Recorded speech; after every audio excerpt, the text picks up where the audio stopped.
आज तक रेडियो सुनता है सारा जहां। शायर शाद अजीमाबादी साहब से मुआफी के साथ एक शेर पढ़ना चाहता हूँ। तमन्नाओं में उलझाया गया हूँ, खिलौने दे के बहलाया गया हूँ। और बस इतना ही शेर है। माफी इसलिए मांग रहा था क्योंकि मुझे लग रहा है शेर हो ना हो बिहार के लिए कहा गया है। कभी स्पेशल स्टेटस का झुंझुना, कभी डीएनए के नाम पर बहस। बिहार के हिस्से नेताओं ने यही तो छोड़ा है। जिस जमीन पर बुद्ध और महावीर ने धार्मिक क्रांति की, गांधी ने पहला आंदोलन संभाला, जिस सूबे से उठे आंदोलन ने इंदिरा की सत्ता ढाई और जहां से देश को पहला राष्ट्रपति मिला, उस बिहार को आजादी के बाद नेताओं ने क्या दिया, सवाल ये है। और इन सब सवालों के जवाब देने के लिए आज हमने न्योता दिया संतोष सिंह को। संतोष जी कई दशकों से अंग्रेजी पत्रकारिता में मसरूफ हैं, बिहार को खूब कवर करते हैं, बिहार की पॉलिटिक्स पर करीबी नजर रखते हैं। हम आज तक रेडियो पर उनकी सेवाएं समय समय पर लेते रहते हैं। उन्होंने कई किताबें लिखी हैं, Kamdev Singh, the original godfather of Indian politics, JP to BJP, Bihar after Lalu and Nitish, ruled and misruled, the story of destiny of Bihar, जिसको हिंदी में कह रहे हैं हम कितना राज कितना काज, और भी किताब जननायक कर्पूरी ठाकुर पर वो लिखने वाले हैं। तो संतोष सिंह से पूछेंगे 90 के बाद बिहार की राजनीति ने कैसा रूप धरा, लालू नीतीश में क्या फर्क रहा, नए बिहार का चेहरा कौन होने वाले हैं, क्यों नीतीश अपने ऑफिसर की मौत पर खूब रोए थे और लालू के पतन के कारण क्या रहे। मैं हूं नितिन ठाकुर और ये है पढ़ाकू Nitin. At the stroke of the midnight hour, when the world sleeps, I'm going to make him an offer again with you. सत्ता का खेल तो चलेगा, सरकारें आएंगी जाएंगी, मगर मेरे कमरे में किताबों के सिवा कुछ भी नहीं।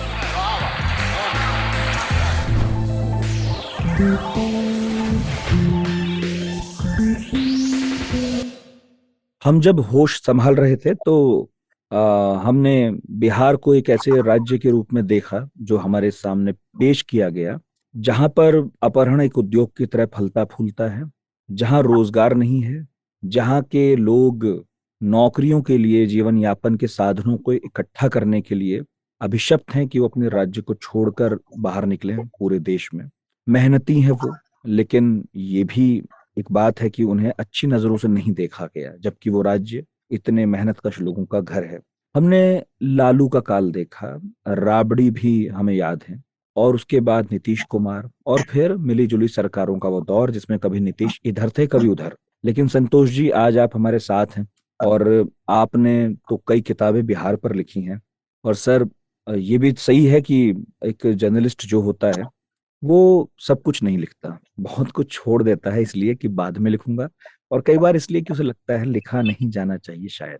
आज जो ये पॉडकास्ट हम कर रहे हैं बिहार की राजनीति को समझने के लिए कर रहे हैं, खासकर 90s के बाद, क्योंकि अभी जो बिहार के राजनीतिक मंच पर पात्र हैं वो ज्यादातर वो हैं जो जिनका उभार 90 में हुआ और अब वो अपनी शायद लास्ट इनिंग खेल रहे हैं पॉलिटिकली। तो आपका बहुत बहुत स्वागत है सर, आपने समय दिया, बहुत वक्त से इंतजार था। थैंक यू सो मच आमंत्रण के लिए। सर आपका इंतजार था क्योंकि बहुत सारे लोग कह रहे थे कि पॉलिटिक्स पर बात करते हो लेकिन बिहार की और यूपी की राजनीति पर बात कम करते हो, तो हमने सोचा बिहार से शुरुआत की जाए। आपकी किताब का नाम है कितना राज कितना काज, लालू नीतीश का बिहार, और आपने लिखी है, अनुवाद कल्पना शर्मा का है, वाणी प्रकाशन से आई है। मेरे हाथ में जो इसका अंक है अच्छा है, बढ़िया, एकदम सहेजने लायक, और जैसे जैसे कोई चुनाव पास आता है देश का या बिहार का तब तो ये और ज्यादा रेलेवेंट हो जाएगी। तो बहुत अच्छा लगा इसे पढ़ के। पर कुछ बातें थी जो मुझे आपसे पूछनी थी। एक तो ये है कि पहले रूल्ड और मिसरूल्ड के नाम से आई थी, बाद में आपने इसमें कुछ चैप्टर भी जोड़े, 2015 में आई थी, पर अब तो और रिलेवेंट हो गई है, 2022 तक का इसमें सब कुछ है। आपने नीतीश और लालू दो लोगों को उसमें केंद्र में रखा है, ऐसा क्यों है, जबकि मैं ये देख रहा हूँ कि इसमें तो 90 से पहले की भी बहुत सारी बातें हैं। नहीं, इसमें लालू नीतीश ही केंद्र में है।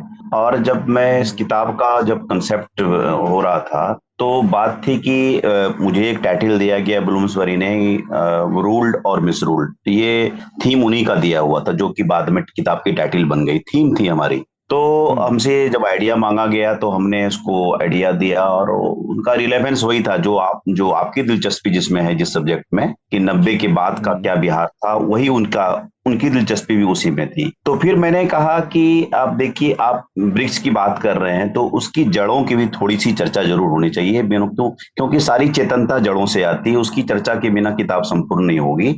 तो एक चैप्टर, कनेक्टिंग चैप्टर हमने रखा, जिसको अंग्रेजी में मैंने the fall of the banyan tree दिया है, और इसमें मैंने सदाकत आश्रम से बीरचंद पटेल पद तक किया है, जो किताब आपके हाथ में है, ताकि सिर्फ एक चैप्टर है। उसके बाद लालू जी पर गंभीर चर्चा है, मुझे लगता है 9 चैप्टर है, तकरीबन उतनी ही चैप्टर नीतीश जी पर है, एक जीतन राम मांझी की चर्चा है, रामविलास पासवान की है, और निश्चित रूप से एक भारतीय जनता पार्टी पर है, और एक तरह से लास्ट में एक उपसंहार है।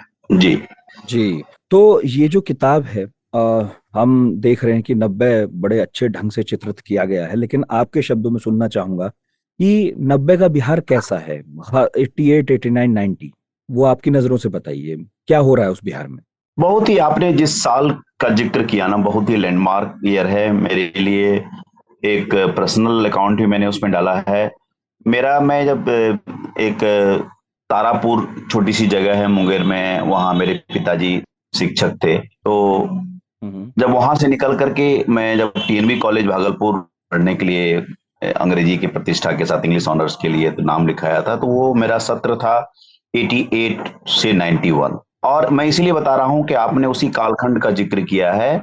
तो 89 के जो दंगे हुए भागलपुर के, तो उस भीड़ ने मेरा भी तिलक किया था। मैं गुजर रहा था तो एक शोभा यात्रा आ रही थी, उनके तिलक जय श्री राम के नारे लगा करके करीब तक टीएनबी कॉलेज के पास से मैं गुजरता हूं। मैं नाथनगर में रहता था, तो जितने लोग गुजरते थे सबको चाहे अनचाहे सबको तिलक लगाते थे, तो तिलक लगाया। मैं छात्र था, साइकिल पर था, मैं गुजर गया। मैं जब नाथनगर पहुंचता हूं तब तक पता मुझे चलता है कि दंगा हो गया है। तो उसके बाद कैसे मैं रात वो गुजरती है, उसमें तो फोन का बेस फोन हुआ करता था, तो वो भी घर पर नहीं था। बहुत मुश्किल से रात गुजरी, तो किस तरह से पुलिस ने रिट्रीव करके नेक्स्ट मॉर्निंग हम लोगों को निकाल के घर पहुंचाया जाता है। तो वो दौर इसलिए इम्पोर्टेंट है मेरे दिमाग में, कहीं ना कहीं भागलपुर की राइट्स की कहानी भी चल रही है कि एक ऐसा दंगा जिसने कि भारतीय राजनीति का संदर्भ बदल दिया एक तरह से।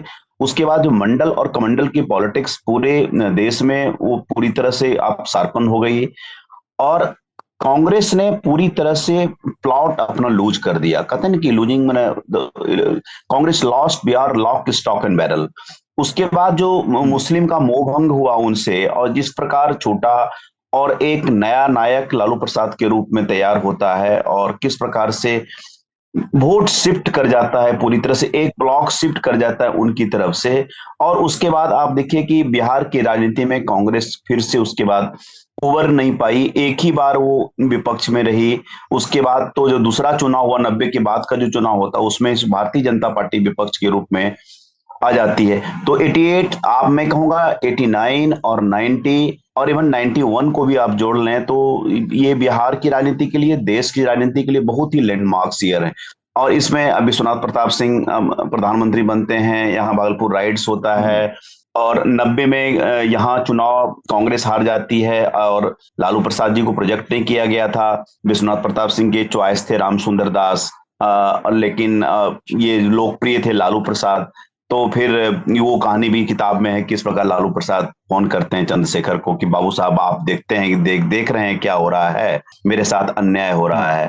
तब वो रघुनाथ जा को खड़े करते हैं अपना एक गठबंधन में। तो 56, 59, 12, कुछ जगह 14 का भी जिक्र आप पढ़ेंगे, लेकिन मेरी जानकारी में 12 ही वोट है, 12 वोट्स आते हैं। वो 12 वोट अगर नहीं आए होते तो लालू प्रसाद जी मुख्यमंत्री नहीं बनते, उसमें रामसुंदर दास बनते। वो उसकी कहानी है। तो मैं 91 का भी जिक्र मैंने इसीलिए किया कि 91 का जब उसमें बिहार झारखंड साथ में था, जब चुनाव होता है तो 54 सीट्स में बिहार को, अनडिवाइडेड बिहार को 48 सीट मिलता है, और लालू प्रसाद बहुत ही स्ट्रॉन्ग लीडर के रूप में इमर्ज करते हैं। तब तक तो बीपी सिंह मुख्यमंत्री नहीं रहते हैं, लेकिन जनता दल एक स्ट्रॉन्ग पार्टी के रूप रहता है, और लालू प्रसाद की भारतीय राजनीति में भी अहमियत बढ़ती है। तो इस प्रकार से, और एक तरह से कहिए कि सोशलिस्ट का जो अराइवल होता है वो सही अर्थों में खास करके बिहार की राजनीति में और कुछ संदर्भ में आप कहिए देश की राजनीति में भी 90 में होता है। आप एक एक्सपेरिमेंट 1967 में हुआ जब लोहिया जी ने कांग्रेस को हराया था। 9 राज्यों में कांग्रेस हारी थी इंक्लूडिंग बिहार। तो और उस प्रकार जनसंघ के साथ मिलकर के सोशलिस्ट सरकार बनाते हैं। वो 67 एक लैंडमार्क था। फिर दूसरा लैंडमार्क 77 आता है जब जनता पार्टी की गवर्नमेंट बनती है। जेपी मूवमेंट के बाद ये लोग मिलकर के सरकार बनाते हैं, तो वो दूसरा लैंडमार्क है। उसमें भी जनसंघ साथ है, भारतीय जनसंघ। तो उसके बाद तो भारतीय जनता पार्टी बनती है। लेकिन जो असली लैंडमार्क जो बिहार के लिए आया, जिसमें कहते हैं कि सोशलिस्ट कंप्लीटली अराइव करता है और एक तरह से कांग्रेस के डोमिनेंस को कंप्लीटली खत्म कर देता है, वो 90 में होता है। और पावर ट्रांसफर होता है फ्रॉम अपर कास्ट से पावर पॉलिटिक्स शिफ्ट करती है ओबीसी की। और जिनके पास आप देख रहे हैं कि 32 साल का शासन है। अगर एक इंटरैग्नम छोड़ दें जीतन राम मांझी का, जो कि 9 महीने के लिए एक तरह से प्लेस होल्डर के रूप में रहे, तो कंप्लीटली ओबीसी पॉलिटिक्स का डोमिनेंस है, सोशलिस्ट पॉलिटिक्स का डोमिनेंस है। भले ही साथ में कभी मित्र इनके भारतीय जनता पार्टी रहे हैं या लालू प्रसाद रहे। लालू प्रसाद खुद रहे, राबड़ी देवी जी रही। और उसके प्रकार आप देख रहे हैं कि पिछले तकरीबन 18 साल कंप्लीट हो गया, 19वां साल नीतीश कुमार मुख्यमंत्री और डॉक्टर शेखर सिंह का रिकॉर्ड उन्होंने तोड़ दिया है। और लॉन्गेस्ट सर्विंग चीफ मिनिस्टर्स के रूप में अभी नीतीश कुमार विराजमान है। जी बिल्कुल।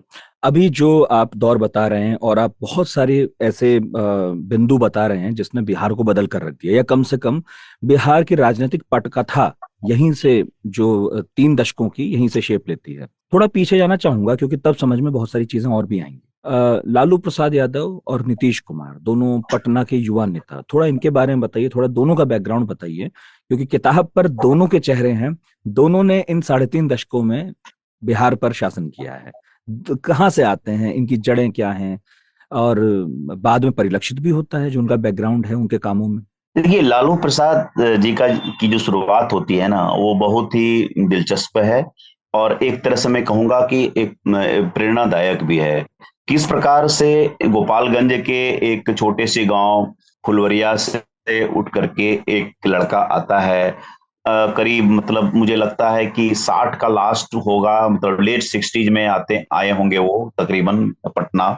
और वो आते हैं अपने भाई के साथ, एनिमल हस्बेंड्री डिपार्टमेंट में काम करते हैं, 4th ग्रेड के एम्प्लॉय हैं। और यहाँ बिहार आते हैं, 10 बाय 10 का कमरा है यहाँ। वहां से उनकी राजनीतिक शुरुआत होती है।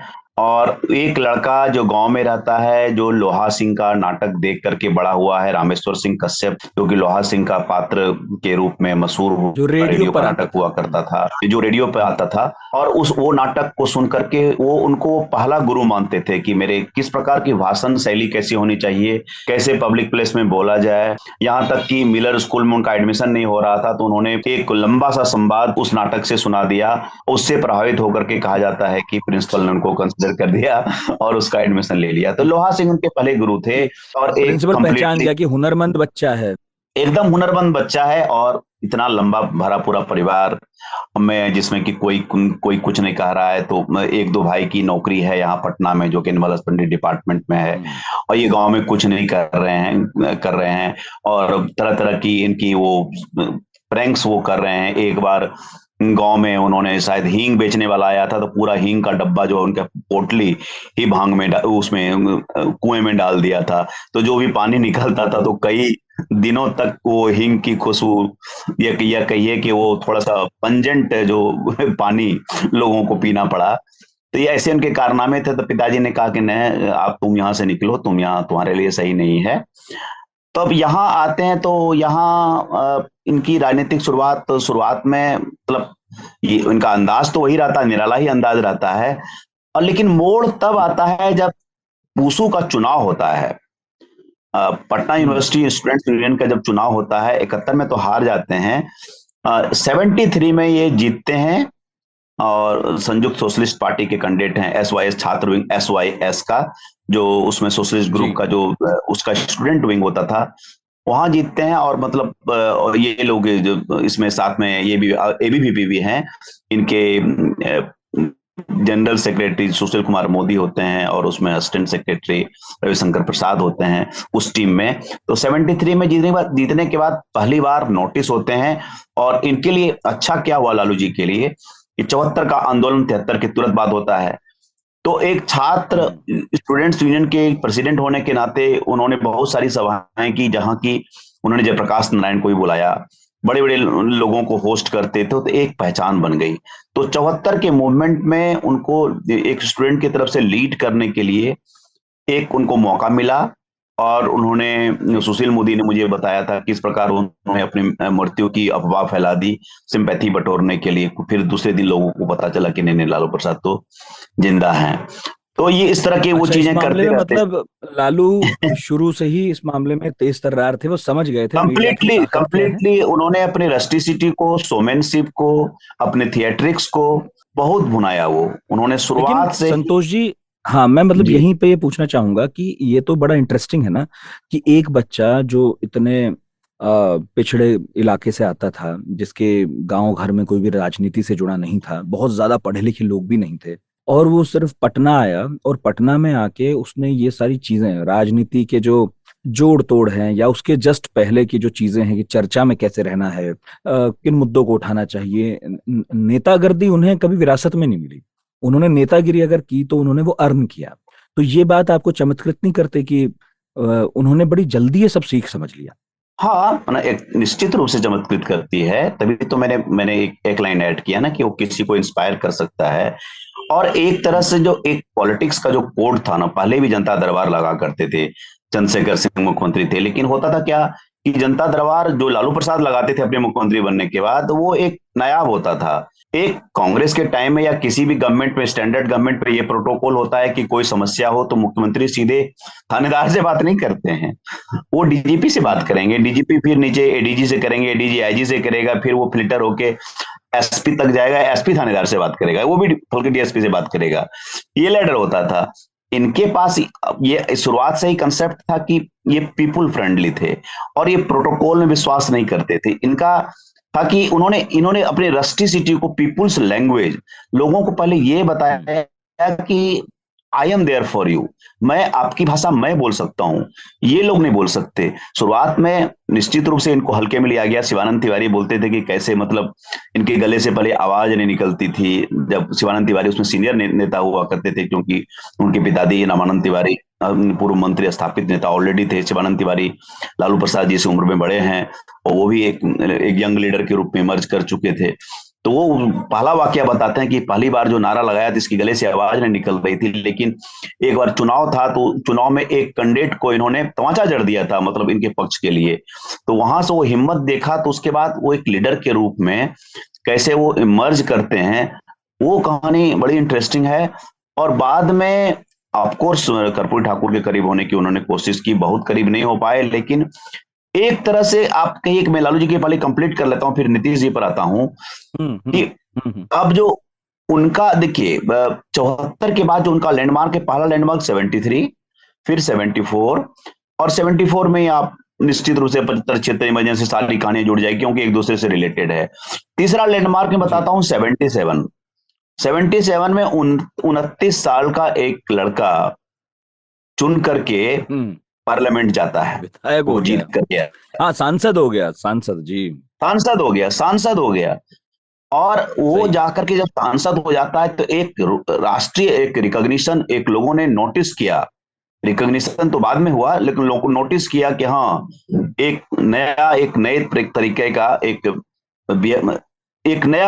एक नई भाषा शैली वाली एक राजनीति शुरू हुई है।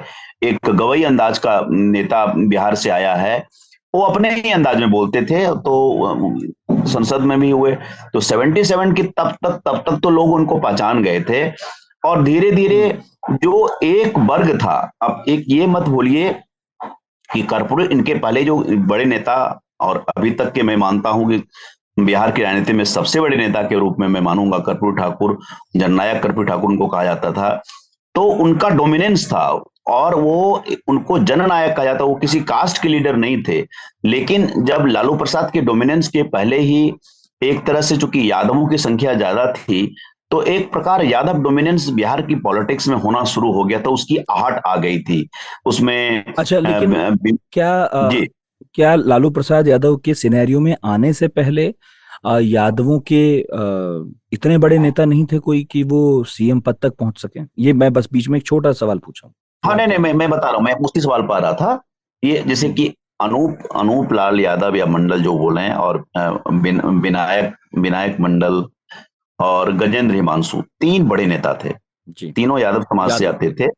हाँ, यादवों के बड़े नेता थे। अनूप लाल यादव उसमें सबसे बड़े नेता, आप कद्दावर नेता कह सकते हैं। काफी वो मुख्यमंत्री वाली बात तो नहीं, लेकिन अब जब क्या हुआ कि वो जनरेशन, क्योंकि जिस समय ये लोग नेता थे उसमें इनके नेता कर्पूरी ठाकुर थे, तो इन तीनों के ट्रोइका को स्पेस नहीं मिला कर्पूरी ठाकुर के रहते हुए। लेकिन जब कर्पूरी ठाकुर का एज खत्म होता है, 88 की फरवरी में उनका डेथ हो जाता है, तब अचानक जो है ये बात नीतीश कुमार जी ने मुझे इसी किताब के इंटरव्यू में बताया था कि किस प्रकार उन्होंने लालू प्रसाद को समर्थन कर करके, और जितने भी यंग ब्रिगेड थे, लालू प्रसाद को एक फ्यूचर लीडर के रूप में सपोर्ट करके सत्ता को अपनी पीढ़ी में ले आए। एग्जैक्ट वर्ड्स यही थे कि हम लोग, सत्ता पहले हमारी पीढ़ी में नहीं थी, तो अब हमको कोई काम करवाना होता तो हमारे लिए कंफर्ट लेवल हो गया। तो लालू प्रसाद इस प्रकार नेता बने, उनको समर्थन मिला। पहले लीडर ऑफ अपोजिशन बनते हैं, लीडर ऑफ अपोजिशन के बाद फिर निश्चित रूप से वो मुख्यमंत्री बनते हैं 90 में जीत करके, उनका ये होता है। और आपका एक खंड नीतीश जी पर था, वो भी किताब की चूंकि अब दो तस्वीरें हैं तो उसको मैं बैलेंस संतुलित करता हूँ। नीतीश जी की कहानी कुछ अलग है, लेकिन उतनी ही अच्छा, एक दिलचस्प सेकंड, है। एक वो पूछ रहा हूँ, जी, पहले पूछ रहा हूँ, दोनों की उम्र में क्या फर्क है? अब देखिए उम्र में मुश्किल से मुझे लगता है कि 4 साल का होगा, 3 या 4 साल का, ज्यादा नहीं, अंतर नहीं है। लालू बड़े हैं? हाँ, लालू जी बड़े हैं, लालू जी बड़े हैं। जी, वो तो खैर वो आपको जी। गूगल ही बता देगा। वो नीतीश जी आई थिंक हाँ। 51 बॉर्न के, 51 के हैं। और लालू तीसरे जी, चेहरे सुशील कुमार मोदी? हाँ, तीसरे चले सुशील कुमार मोदी थे। वो बहुत ही कमिटेड होकर के पहले एबीवीपी में रहे, तो एबीवीपी में लंबे समय तक वो संघ में चले गए, संगठन में, तो संगठन से बाद में लौट करके आते हैं। और जब आते हैं लौट करके, तो ऑलरेडी लीडर के रूप में तो एक तरह से कहिए तो सीनियर थे। नीतीश कुमार से सुशील कुमार मोदी इन सम सेंस सीनियर थे उस जमाने अच्छा। में। नीतीश जी की शुरुआत, मैं इसीलिए आता हूं, नीतीश जी की शुरुआत तो मिडवे होती है। जेपी मूवमेंट के 74 से वो चर्चा नहीं होती है। जब 75-76 में अच्छा। जब ये शामिल होते हैं, तब उनकी चर्चा होती है। और उस समय तक जो रिकॉग्नाइज्ड लीडर थे, अपार्ट फ्रॉम लालू प्रसाद, शिवानंद तिवारी, वो सुशील कुमार मोदी थे, अश्विनी कुमार चौबे थे। ये लोग नेता पहचाने गए थे। नीतीश कुमार जब ये Patna science college, Bihar college of engineering, जब जो अब एनआईटी हो गया, उसके उसके जी, छात्र थे। तो वो जब मोबिलाइजेशन अगड़े पिछड़े की राजनीति शुरू हो गई थी, क्योंकि उसकी बीजारोपण तो कर्पूरी ठाकुर का जो रिजर्वेशन था सन 1978 में, जो ओबीसी का जो उन्होंने दिया 26%, 12, 8 और 3, 3 3 महिलाओं के लिए, 3 जनरल कैटेगरी के जो पिछड़े हैं, जी। 3%, जो कि बाद में आप कह सकते हैं कि ईडब्ल्यूएस कोटा के जनक, उस कंसेप्ट का जनक कह सकते हैं। वो 26% दिया, तो अगड़ी पिछड़ी राजनीति जब साइंस कॉलेज में चल रही थी।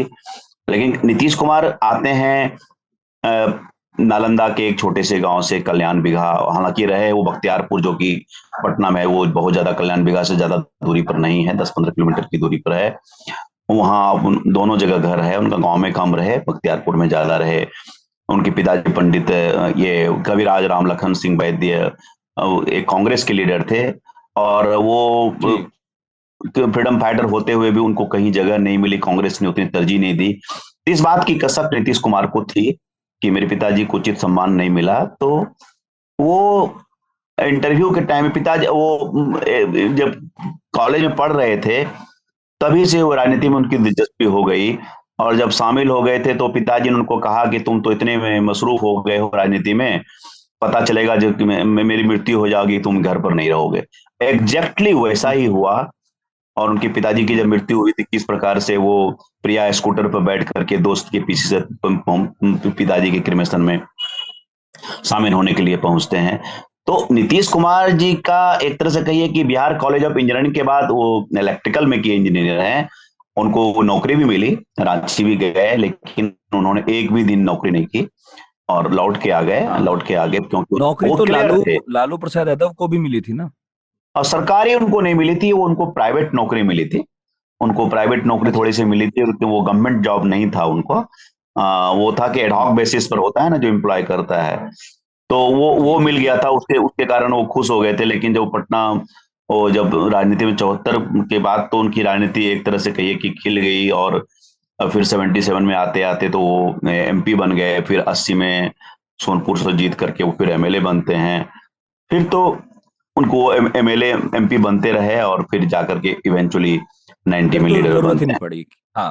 हाँ, अब जरूरत फिर नीतीश जरूरत बने नहीं जी। पड़ी। हाँ, नीतीश जी का क्या हुआ कि दोनों के पीछे पीछे क्यों रह गए नीतीश जी? आप ये कह सकते हैं कि तकरीबन 7 ही शुरुआत हम्म। होती है। तो वो देखिए, उन्होंने, अब नीतीश जी क्लेम करते हैं कि हमको 77 का टिकट मुझको भी मिला था। इसके दो वर्जन है, बहुत लोग कहते हैं नहीं मिला था, लेकिन नीतीश जी कहते हैं कि हाँ, टिकट हमको सिंबल मिला था, लेकिन सिंबल लेके मेरा मित्र नरेंद्र सिंह, मैं भालपुर सेंट्रल जेल में उसमें बंद था, आया ही नहीं, अब मैं सही समय पर अपना पर्चा नहीं भर पाया। ये नीतीश जी का वर्जन है। हम्म। एनीवे, हम्म। लेकिन वो 77 के विधानसभा चुनाव लड़ते हैं हरनौत से, अपने उनके गृह जिला में ही हरनौत है। हरनौत से हार जाते हैं, 77 हारते हैं, 80 हारते हैं। तो उसमें एक उनके समकक्ष जो नेता थे, बड़े नेता जो जीतते थे, उनका नाम था भोला सिंह, उनके सजातीय थे। और बड़ा प्रसिद्ध नारा उसमें चलता था, प्रसिद्ध और प्रसिद्ध जो कहें आप, बम चलेगा गोला, जीतेगा तो भोला। हाँ, हम्म। तो और एनीवे, लेकिन और तब तीसरी बार जब 85 में लड़े, तो उनकी पत्नी मंजू सिन्हा ने कहा कि आप, ये आपका लास्ट चांस है, अगर इस बार नहीं होगा तो आप नौकरी करेंगे। और पत्नी ने कुछ हम्म। आर्थिक मदद भी की, उन्होंने कुछ पैसे भी दिए कि आप चुनाव लड़िए। तो फिर उन्होंने बेटर एक पोल मैनेजमेंट किया, और वो कैलकुलेशन करके 85 का चुनाव वो हरनौत से जीतते हैं। लेकिन 85 के पहले हम्म। 77 में कॉफी हाउस वाला जिक्र मैं करना जरूर चाहूंगा कि आप जी। देखिए कि एक 3% की जाति आधार का नेता हारने के बाद कॉफी हाउस में बैठा हुआ है, जहां की प्रबुद्ध लोग सब बैठते थे पटना के कॉफी हाउस में, और सब तरह की चर्चाएं हुआ करती थी। तो बोलते थे कि मैं मुख्यमंत्री तो एक दिन बनूंगा, आइदर बाय हुक और बाय क्रूक, हम्म। जैसे ही बनूंगा। ये दूसरी बार हारने के बाद, जब लेकिन फाइनली 85 में बनते हैं, 85 में विधानसभा हरनौत से पहुंचते हैं, और अच्छे वक्ता के रूप में प्रवेश करते हैं, और उसमें तत्कालीन मुख्यमंत्री बिंदेश्वरी दुबे इनको एक्नॉलेज करते हैं कि अच्छे स्पीकर के रूप में। तब से नीतीश जी लोगों की नजर में आते हैं। फिर जाकर के आप 89 में लोकसभा जीतते हैं, फिर केंद्र में जाते हैं, और मंत्री भी बनते हैं, भले तो राज्य स्तर के मंत्री बनते हम्म। हैं। हाँ, उसके हम्म। बाद फिर धीरे धीरे आप किस प्रकार बीजेपी ने, खास करके अटल बिहारी वाजपेयी इनको स्पॉट करते हैं, और उसके बाद तो फिर नीतीश जी की गाड़ी चल पड़ती है। और एक उनको लगा, देखिए नीतीश जी को क्यों लगा कि लालू प्रसाद नीतीश जी के का कॉम्बिनेशन आप देखिए, दोनों का बीच में आपसी राजनीतिक कलह मिलन, लालू प्रसाद के रहते हुए लव उनको हेट रिलेशनशिप जैसा कुछ लगता है उनका तो। एकदम, वो लव हेट का रिलेशनशिप, पॉलिटिकल लव हेट है, उसको quote unquote political love hate कहूंगा। राजनीति में कुछ परमानेंट नहीं होता है। क्योंकि अब देखिए, लालू प्रसाद का क्या कॉम्बिनेशन था, उनको लग रहा था कि एमवाई है हमारे पास, तो एक बहुत बड़ा जनाधार है, उसमें जो भी प्लस होता है उसके कारण से। और ये मत भूलिए कि ट्रायंगुलर कंटेस्ट था, तीन तरफा जब संघर्ष होता था, तो लालू प्रसाद जी तो 28% वोट भी ला करके 95 में 165 सीट निकाल लाते हैं। लेकिन नीतीश जी को यह हम्म। समझ में आता है कि जब वो अपनी पार्टी 95 में बना लिए थे, के पहले बना लिए थे, 95 का चुनाव लड़े समता पार्टी, तो उनको लगा कि जब तक ये बैटल ट्रायंगुलर है ना, हम कुछ नहीं कर सकते हैं। तो उनको लगा कि बाइपोलर है, बीजेपी से भी कुछ नहीं हो पा रहा था, तो बीजेपी को भी लगा कि हमको एक ऐसा पार्टनर चाहिए जिसके कारण बैटल बाइपोलर हो जाए। वो संघर्ष चलता रहा। 2000 में तकरीबन पहुंचे, लेकिन करीब नहीं पहुंच पाए। 7 दिन के लिए मुख्यमंत्री बने, गवर्नर ने इनको कम सी होते हुए बुला लिया, उनके रोल पर क्वेश्चंस भी हुए। फाइनली 5 के फरवरी में भी नीतीश कुमार को ये नहीं किया, प्रोजेक्ट नहीं किया था मुख्यमंत्री, लेकिन उसके कारण से भी फिर वो टंग गई सरकार। 29 सीट रामविलास जी को आ गया। उन्होंने कहा कि चाबी मेरे पास है। फिर रामविलास पासवान ने कहा कि मुस्लिम मुख्यमंत्री होना चाहिए। यहाँ देखिए, थोड़ा सा मैं ऐड करूंगा कि रामविलास पासवान जी खुद उन्होंने बताया था मुझको कि कैसे वो 3 बार बिहार के मुख्यमंत्री बन सकते थे। हम्म। एक एक 90 में, मैं इसलिए बोल रहा हूं कि जी। इसकी चर्चा इस किताब में नहीं है, मेरी दूसरी किताब में है, जेपी टू बीजेपी में है। अच्छा। उन्नीस अच्छा। सौ 1990 में जब रामसुंदर लालू प्रसाद बने तो रामसुंदर दास बीपी सिंह के कैंडिडेट थे, उनके पहले रामविलास जी को पूछा था अच्छा। वाजपेयी जी ने, तो उसमें मना कर दिया था। फिर जो है ये 2000 आता है जो जिसमें 7 दिन के लिए नीतीश जी मुख्यमंत्री बने थे, उसमें भी रामविलास जी ने क्लेम किया कि हमको वाजपेयी जी ने पूछा था। 90 वाला, सॉरी बीपी सिंह ने कहा था, वो मैं आई स्टैंड बीपी सिंह ने करेक्टेड। पूछा था, हाँ। जी। बीपी सिंह ने पूछा था।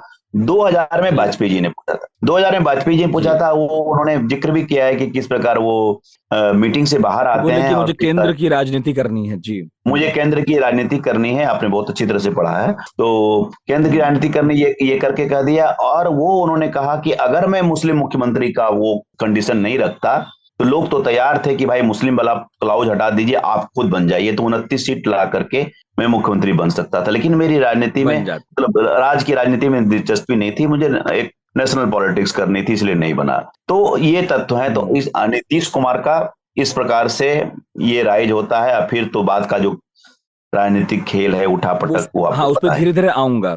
एक बात जी। संतोष जी मुझे पूछनी है। रामविलास पासवान अब तो इस दुनिया में नहीं है, उनके बेटे अब संघर्ष कर रहे हैं, घर में भी बाहर भी। लेकिन रामविलास पासवान ने जब ये मुस्लिम मुख्यमंत्री की बात उठाई थी, मुझे याद है, मैं राजनीतिक तौर पर बालिग हो चुका था। और हमें लगा कि ये उनका बस एक गिमिक है, वो बस कह रहे हैं। और उन्हें मालूम है कि वो ना कभी बनाने की स्थिति में होंगे, और ना वो समय आएगा कि उनसे कोई पूछे कि भाई क्यों नहीं बना रहे हो। तो ये था कि ये व्यक्ति लेकिन अपने लिए नहीं कर रहा। और अभी आपने बातचीत में कहा, उन्होंने आपसे भी कहा कि मैंने तो मुस्लिम की बात की थी, अपनी करता तो बन जाता।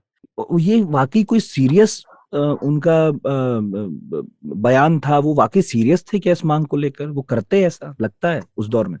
वो कर सकते थे। वो लालू हम्म। प्रसाद जी को आईना दिखाना चाहते थे।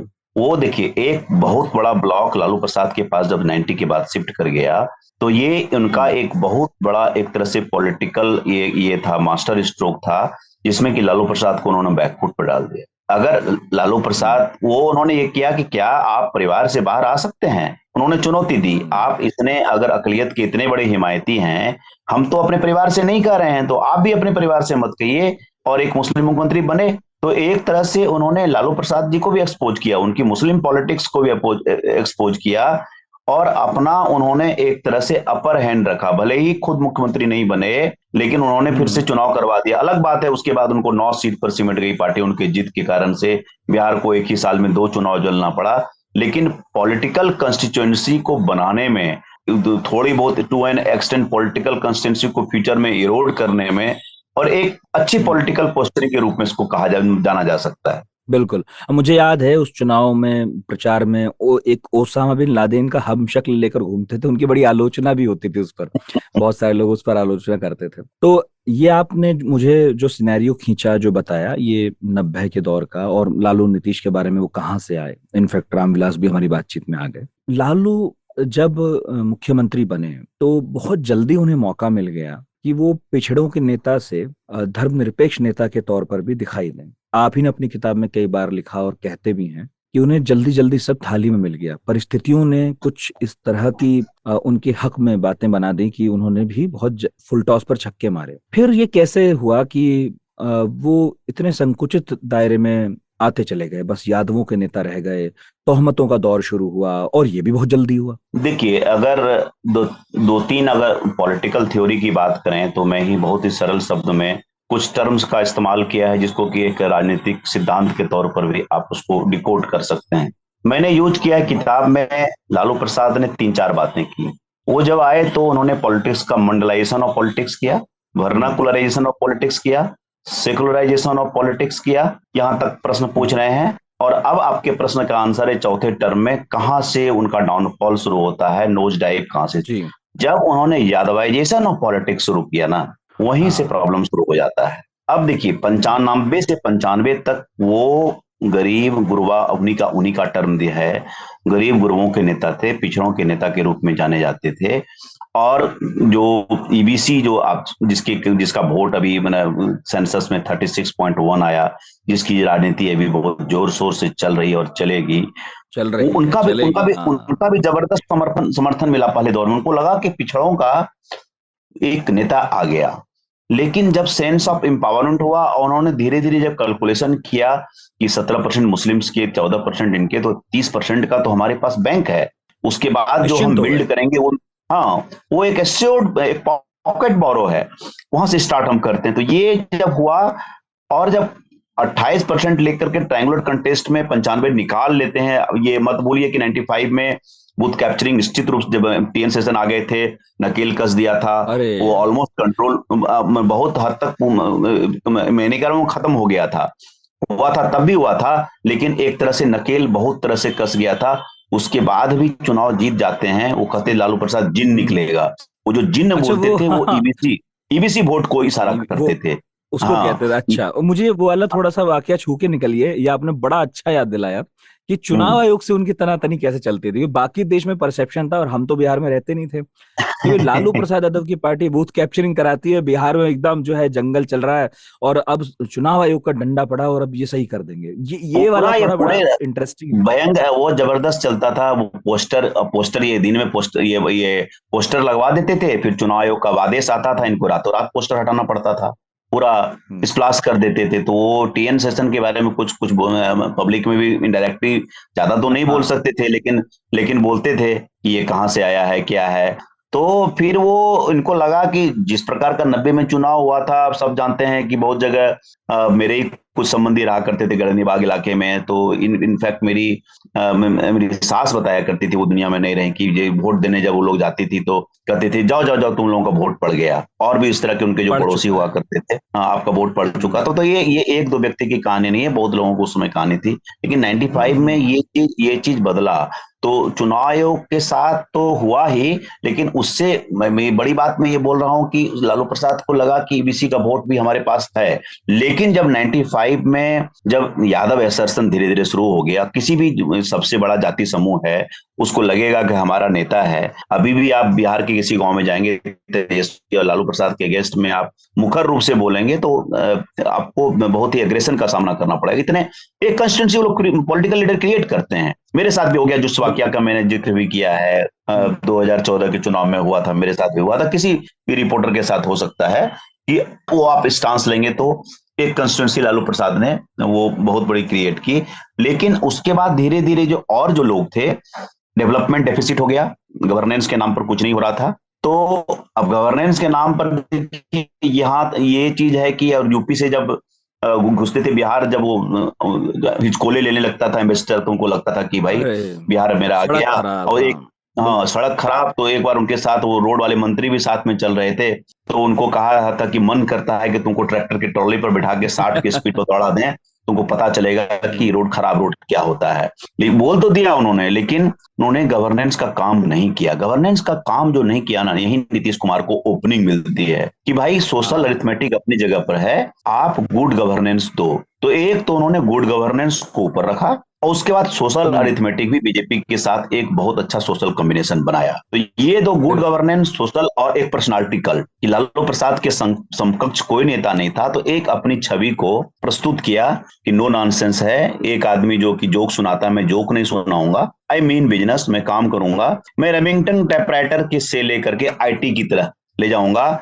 और जो जहां जब लालू जी ये आईटी वाईटी क्या है जब बोला करते थे, तब यहाँ वहां से बिहार का मेटामॉर्फोसिस शुरू होता है, जहां की आप जब सीढ़ियों के किनारे या कोने में आप देखते होंगे कि पान के पीक से रंगे हुए स्पेस हुआ करते थे। हम्म। और अब बिल्कुल। कालांतर में 10 के बाद आप जाइए, आज के डेट में जाएंगे आप बिहार सेक्रेटेरिएट, उसमें बहुत ऐसे डिपार्टमेंट हैं जहां घुसने के बाद आपको लगेगा किसी कॉर्पोरेट वर्ल्ड में आ गए, आपको एक लगेगा नहीं कि हम बिल्कुल। सरकारी दफ्तर में हैं। तो ये चेंज बिल्कुल। ओवर, कंप्यूटराइजेशन, नीतीश कुमार को अगर एक शब्द में कोई हमको डिफाइन करने के लिए कहेगा, तो मैं कहूंगा इंफ्रास्ट्रक्चर, एक वर्ड में। हम्म। तो एक बिल्कुल। इंफ्रास्ट्रक्चर को उन्होंने बिल्ड किया, और एक जातीय समीकरण, और कैसे एक रेनबो कोलिशन, जो इसको, हालांकि ये तो सोशियोलॉजी का टर्म है, इसको सहवाल गुप्ता बहुत इस्तेमाल करते थे, अरुण जेटली बहुत इसका इस्तेमाल हम्म। करते थे, रेनबो कोलिशन, हम्म। जिसमें कि एक तरह से सोशल एक्सट्रीम्स के लोग, एक तरफ से अपर कास्ट के लोग भी वोट कर रहे हैं, दूसरी तरफ दलित के लोग भी वोट कर रहे हैं। तो उसको उन्होंने, तो नीतीश कुमार के कॉम्बिनेशन में वो था, बीजेपी की भी कंस्टिट्यूएंसी थी, उनकी अपनी कंस्टिट्यूएंसी थी, कैसे उन्होंने शेड्यूल कास्ट को, एक पासवान को छोड़ करके 21 जातियों को लेकर के कैसे महादलित बनाया, उनके लिए बहुत सारे स्कीम्स दिए, स्कॉलरशिप, यूनिफॉर्म और इवन मतलब कुछ पैसा कुछ उनके जूते खरीदने के लिए, इसी सन्ड्री स्कीम सब लागू किया। उस कंस्टिट्यूंसी को रीच आउट किया, ईबीसी को कल्टीवेट किया, तो वो कंस्टिट्यूंसी बनाया। एक तरफ से बीजेपी की अपनी कंस्टिट्यूंसी थी, तो एक ऐसा कॉम्बिनेशन बन गया कि उस कॉम्बिनेशन के पास उधर लालू प्रसाद जी सेचुरेट हो गए थे, एमवाई के बियॉन्ड ज्यादा दिख नहीं रहे थे।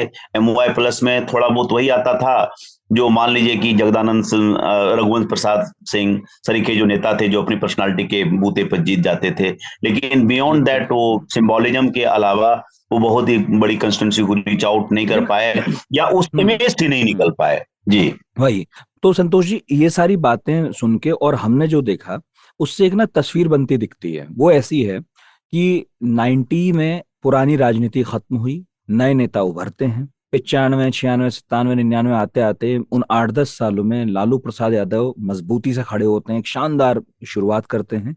नीतीश कुमार इंतजार कर रहे हैं कि मेरी भी बारी आएगी। इसके बाद नीतीश का दौर शुरू होता है और जहां लालू ने छोड़ा वहां नीतीश ने शुरू किया।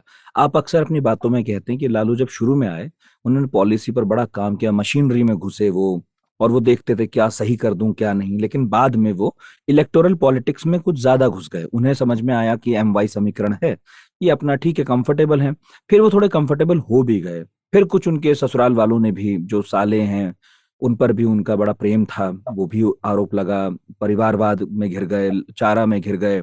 और फिर ये देखने को मिला कि इसके बाद नीतीश ने वो जो स्पेस था वो ऑक्युपाई किया। नीतीश ने देखा कि इनका ध्यान विकास की तरफ ज्यादा नहीं है, तो जब मेरे पास अगर जाति का समीकरण मेरे हित में नहीं है तो मैं ये वाला पत्ता खेलूंगा।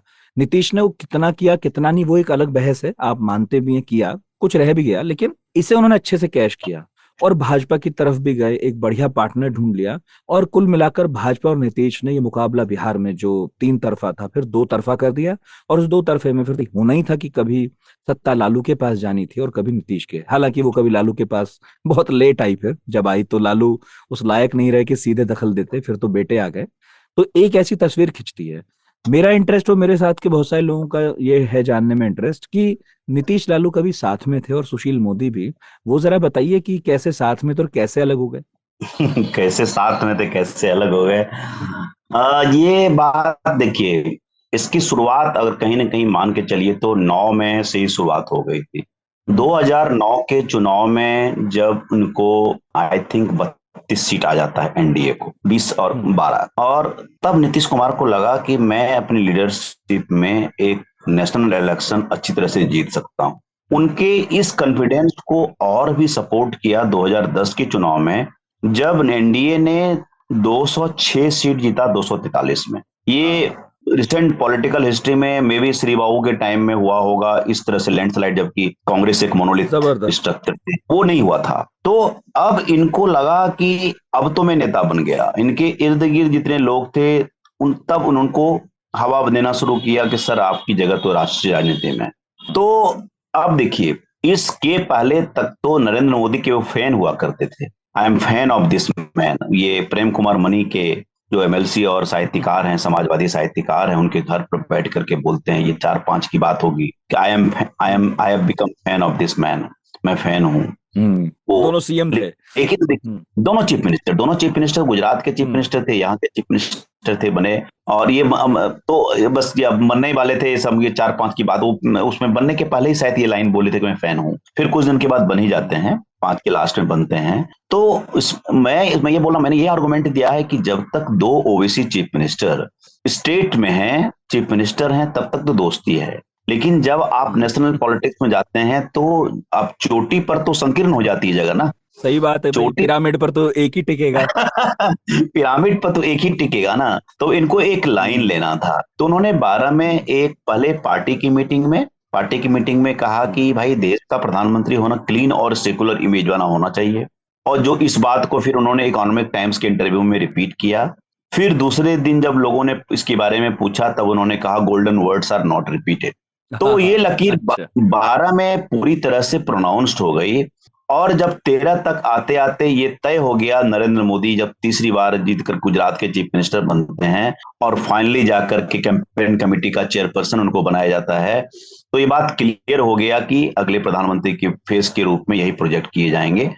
तब तब तो नीतीश कुमार को 13 में ये मिल गया कि भाई मैं जो चाह रहा था, भले ही नितिन गडकरी ने उनको आश्वासन दे रखा था, ये बात कभी पब्लिक डोमेन में आए नहीं, नितिन गडकरी ने कभी पब्लिक मंच पर कहा, लेकिन कहा जाता है जदयू के स्रोतों के हवाले से कि भाई नितिन गडकरी थे जो कि हमेशा कहते थे कि अरे ऐसा नहीं होगा, या हो सकता है कि नीतीश कुमार को एक तरह से वो कीप गेसिंग वाले मोड में रखना चाहते थे कि थोड़ा इंतजार कर लीजिए, लेकिन इन्होंने इंतजार नहीं किया और एक पॉलिटिकल लाइन लिया कि हम अलग होते हैं। अलग होने के बाद इनसे गलती क्या हुई कि उस समय तुरंत, जैसे बाद में लालू प्रसाद से अलायंस किया, इन्होंने कोई अलायंस नहीं, इनको लगा कि डेवलपमेंट के बूते पर हमको वोट मिल सकता है, ये इनको लगा, क्योंकि लगा कि 9 में हम जीते हैं, 10 में चुनाव जीते हैं। हाँ, वो तो फॉर्मूला टेस्टेड था, ट्राइड था। लेकिन जब 14 की लोकसभा में जब हम लोग जब कवर करते थे तो मैं देखता था या तो लालू जी को भीड़ थी या मोदी जी को भीड़ थी, नीतीश जी के पास तो भीड़ ही नहीं थी।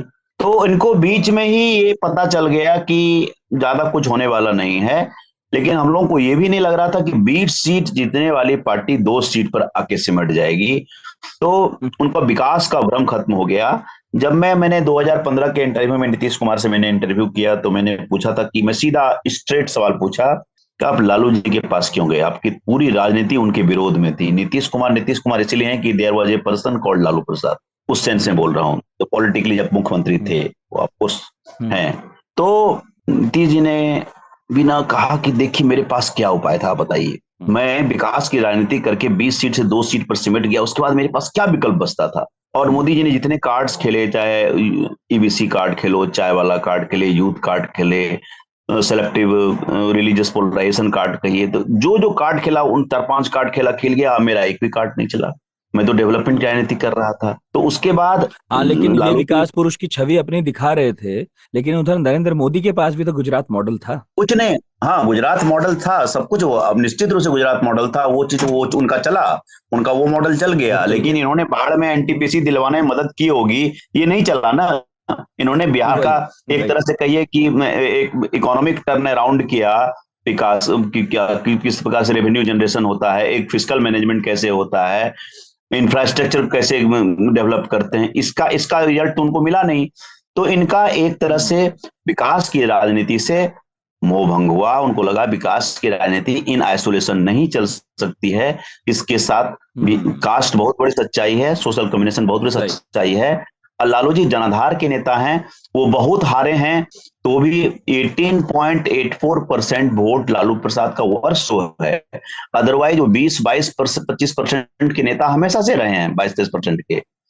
तो सही बात है, ये चीज नीतीश ने रियलाइज किया तब, और उसका कन्वर्जन रेट देखिए 15 में, देखिए 178 आउट ऑफ 243। प्रशांत किशोर तब के उनके सलाहकार 180 सीट का प्रेडिक्शन किया था और इनको 178 पर बात टिकी।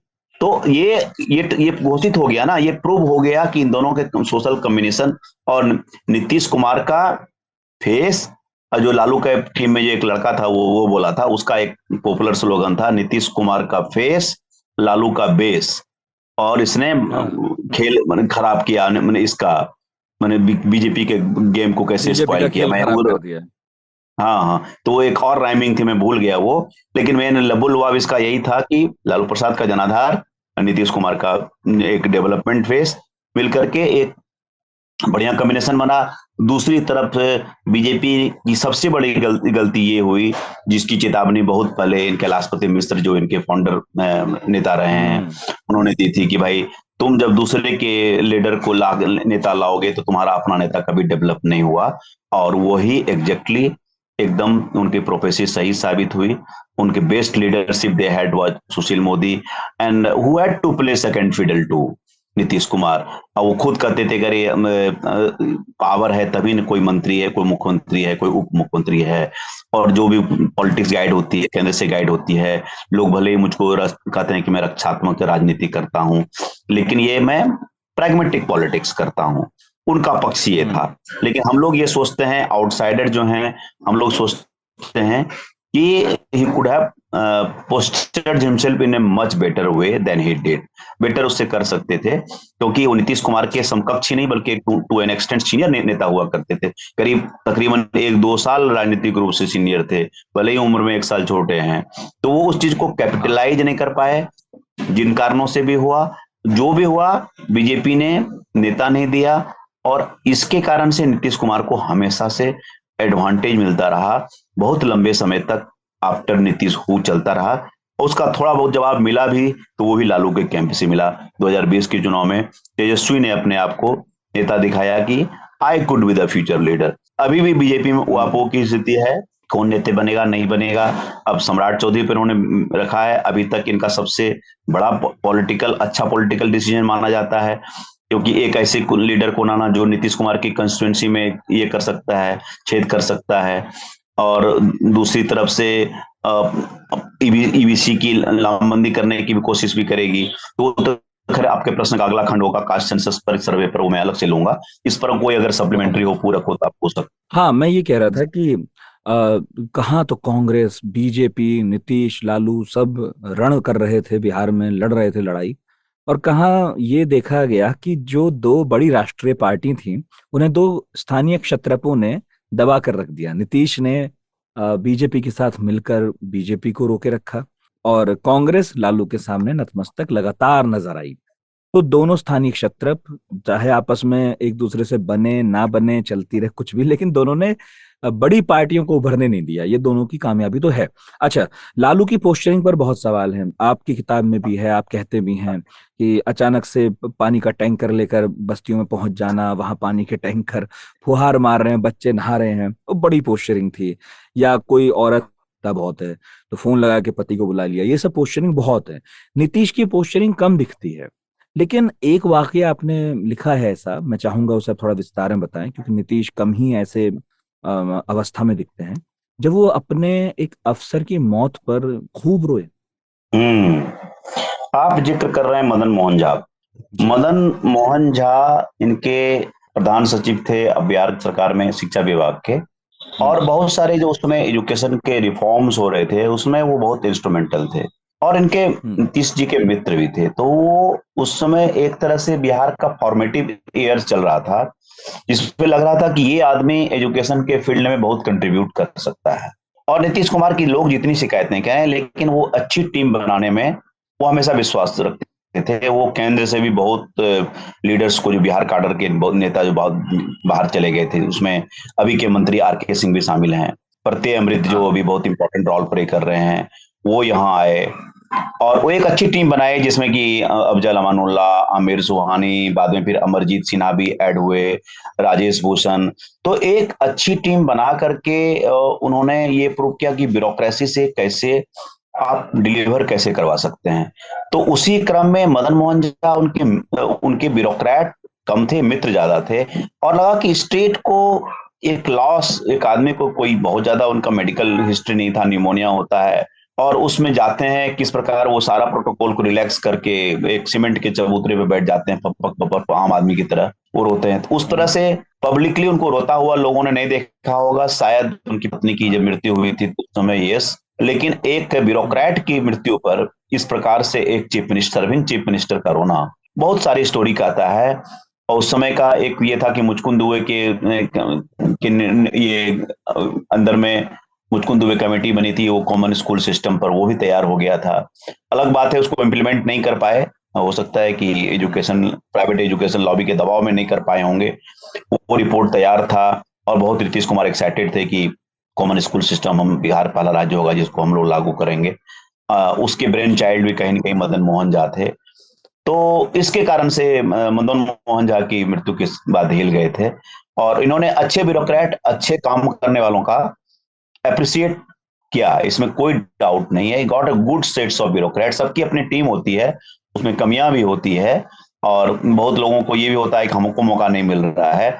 लेकिन ऑल सेड एंड डन आप देखिए कि मैंने एक वर्ड बोला इंफ्रास्ट्रक्चर, हेल्थ में इंफ्रास्ट्रक्चर देख लीजिए, स्कूल का इंफ्रास्ट्रक्चर देख लीजिए, ये रोड्स देख लीजिए, पुल ब्रिजेस देख लीजिए। आप जहां मेरे बचपन की बहुत सारी यादें हैं, उसको मैं नरेट किया था। मेरा रामचुआ गांव है, बांका जिले समूहगंज थाने में आता है, एक छोटा सा गांव है। वहां से बांका मेरा जो गृह जिला हुआ करता था, उसका डिस्टेंस 40-45 किलोमीटर है, दैट्स इट। और आज के डेट में आपको 45 मिनट 1 घंटा लगेगा मैक्सिमम, स्लो भी चलाएंगे 1.25 घंटा लगेगा। उस समय 3 घंटे लगा करते थे।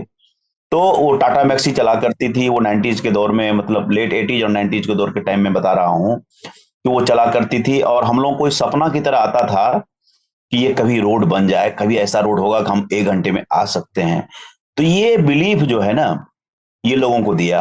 बेंगलोर से मेरे मित्र कुछ साल, अमनदीप संधू खुद वो भी राइटर हैं, वो आए थे कुछ साल पहले यहाँ। तो जब वो बिहार यहाँ मैंने पटना की सड़कें दिखाई तो ये कहा कि much better roads than Bangalore. मैं ओहो मुंबई हाँ गया तो बिल्कुल, वो भी बदनाम। मैं मुंबई गया तो मुझको लगा कि मुंबई के रोड से तो मेरा पटना का रोड बेटर है। तो आज बिल्कुल। नॉट, मैं सिर्फ patting on the back back नहीं कर रहा हूँ, प्रशंसा नहीं कर रहा हूँ कि मैं ये कह रहा हूँ कि इंफ्रास्ट्रक्चर के फील्ड में, और ये मत भूलिए कि केंद्र सरकार की सारी योजनाएं भी पैरेलली चली। बहुत सारे नेशनल हाईवे बने, बहुत सारे ब्रिजेज बने जो कि सेंटर के प्रोजेक्ट से बने।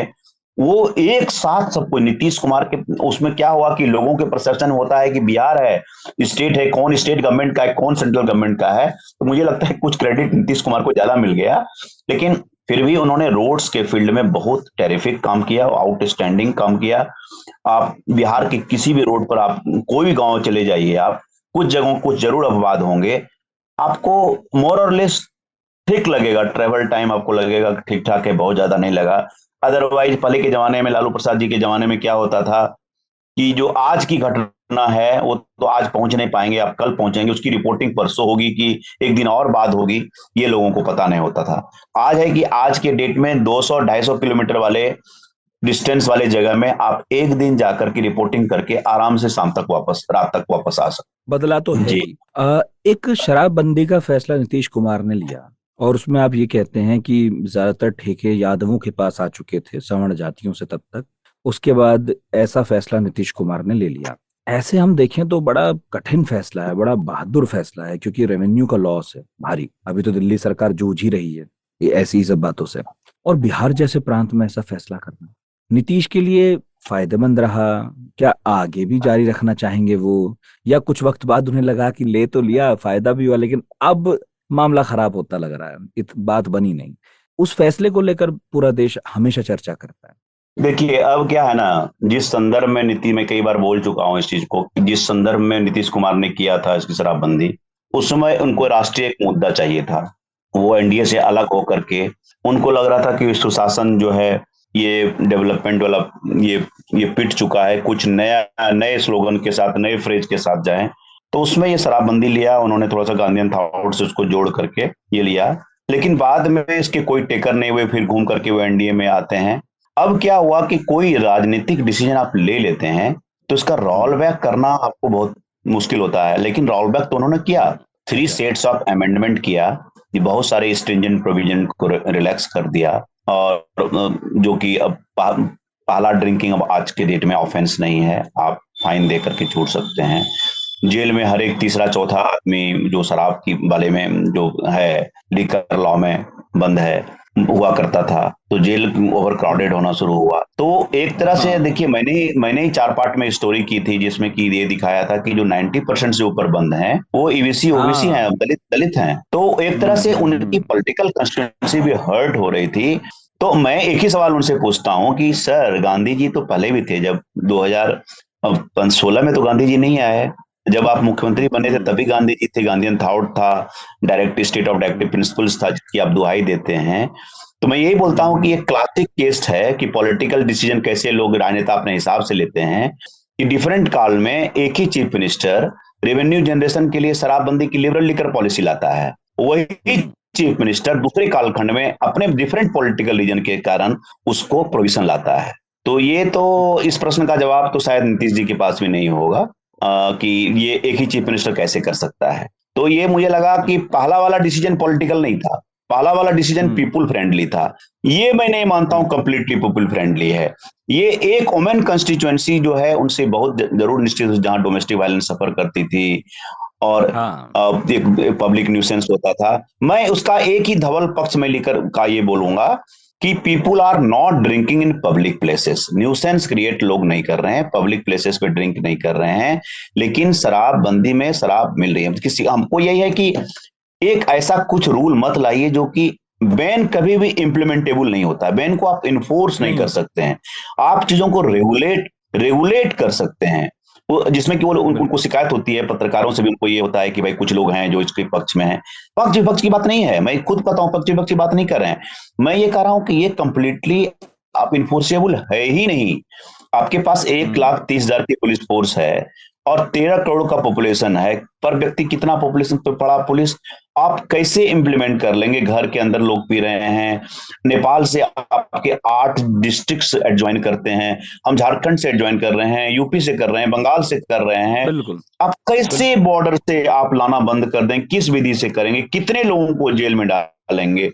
और इससे एक तो आपको रेवेन्यू का भयंकर लॉस हो गया है, और एक तरह से पैरेलल ब्लैक इकोनॉमी जो आप 7,000 8,000 आपका भी रेवेन्यू होता है जब खोड़े थे, वो आप खो रहे हैं।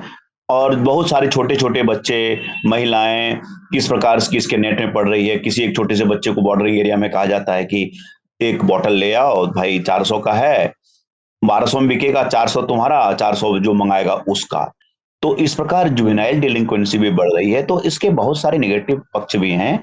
मैं एक ही शब्द में ये कहूंगा कि लीकर लॉ ये एक तरह से पॉलिटिकल कंस्ट्रेंट में लिया हुआ डिसीजन है। दुनिया में जहां कहीं भी हुआ कंप्लीटली इसको इन्फोर्स में, गुजरात में सब लोग बोलते हैं कि गुजरात में किस प्रकार से इन्फोर्सेबल है, नागालैंड में किस प्रकार से इन्फोर्सेबल है, सब लोग जानते हैं। और आज के डेट में देखिए कि लीकर की लॉ की कितनी चर्चा होती है, रूटीन रूप में चर्चा होती है, यदा कदा चर्चा होती है। मुझे लगता है कि ये this is the one decision, मुझे लगता है कि he could have thought otherwise. ये एक जल्दी में लिया हुआ डिसीजन था और it was not a practical decision. और दिस डिसीजन ये फ्रक्टिफाई नहीं कर रहा है, this is not helping his cause. Policing के लिए कंस्टेंट है, you are making the police system more corrupt with this. बिल्कुल जी। अच्छा, अब दौर बदल रहा है और रामविलास पासवान चले गए, चिराग आ गए, लालू प्रसाद यादव भी धीरे धीरे स्टेज के पीछे जा रहे हैं और उनके दोनों बेटे सामने आ गए। बेटी तो सामने आ ही रही हैं, पहले से ही आ रही थी। नीतीश कुमार की तरफ से ऐसा कोई राजनीतिक उत्तराधिकारी आप देखते हैं? एक शब्द में कहूं तो नहीं, उन्होंने नहीं किया पॉलिटिकल। अब आप कहिए, देखिए कर्पूरी ठाकुर के टाइम में ही रहते हुए उनके जीवन काल में लालू प्रसाद, नीतीश कुमार, सुशील कुमार मोदी, अश्विनी कुमार चौबे, रविशंकर प्रसाद, एक नेताओं का एक तरह सेकंड लाइन तैयार था। मंगनी लाल मंडल, अब्दुल बारी सिद्दीकी, रामचंद्र पूर्वे, तो एक लाइन खड़ी थी। लेकिन लालू प्रसाद और रामविलास पासवान ने अपने परिवार पर बैंक किया, नीतीश कुमार ने परिवार पर बैंक नहीं किया। वो एक अच्छा एग्जाम्पल सेट किया, लेकिन उन्होंने विकल्प नहीं दिए। उन्होंने रीजनल छत्रप के साथ प्रॉब्लम क्या होता है ना, या तो अपने परिवार को लाते हैं या 1 से 10 तक वही रहते हैं बस। तो नीतीश कुमार ने कोई एक लाइन क्रिएट नहीं किया। थोड़ी देर में लगा कि चलो भाई प्रशांत किशोर को लाए हैं, ये फ्यूचर लीडर हो सकते हैं। फिर वो उनका आरसीपी सिंह से हो गया, फिर लगा आरसीपी सिंह हो सकते हैं, तो वो फिर बीच में निकल गए। तो एक होता है ना कि एक सेकंड रन की लीडरशिप को क्रिएट करने, जेडीयू का मैं 5 लीडर नहीं बता सकता हूँ कि who could be future chief minister, very difficult to say. और ही इज मतलब मोर और लेस सराउंडेड बाय फ्यू, मतलब जो भी है सीनियर लोग हैं और जो कि 60+ हैं, तो they can not be called future leaders. ठीक है, अशोक चौधरी मिड 50s में है, लेकिन वो भी कांग्रेस के कैंप से आए हैं। कितना उनका मतलब फ्यूचर है और कितनी वो पॉलिटिकल लॉन्जिविटी जेडीयू में देख रहे हैं, I am not very sure. और लेकिन उसके बाद के लीडर में देखिए किसको अपने एक जो सोशलिस्ट लेगेसी के रूप में करना चाहिए, किसको किया? आप बताइए अब कि आने वाले बिहार की राजनीति किन नेताओं के हाथों में फलेगी फूलेगी? मुझको अब की सीधी सीधी लड़ाई दिख रही है बीजेपी और आरजेडी की आने वाले दिनों में। नीतीश कुमार 25 तक चुनाव लड़ेंगे, जरूर एक्सपेक्ट करेंगे 25 के बाद मुख्यमंत्री रहें, लेकिन मेरा अंदेशा है कि 25 के बाद मुख्यमंत्री नहीं भी रह सकते हैं। तब तक 74-75 के हो भी जाएंगे, उम्र भी इनके साथ। अब राजनीति में भाई कोई भी हर एक चीज का everything good thing comes to end, come to end. तो एक वो है, और कॉम्बिनेशन अभी भी ट्राई जरूर करेंगे वो कि बने रहें।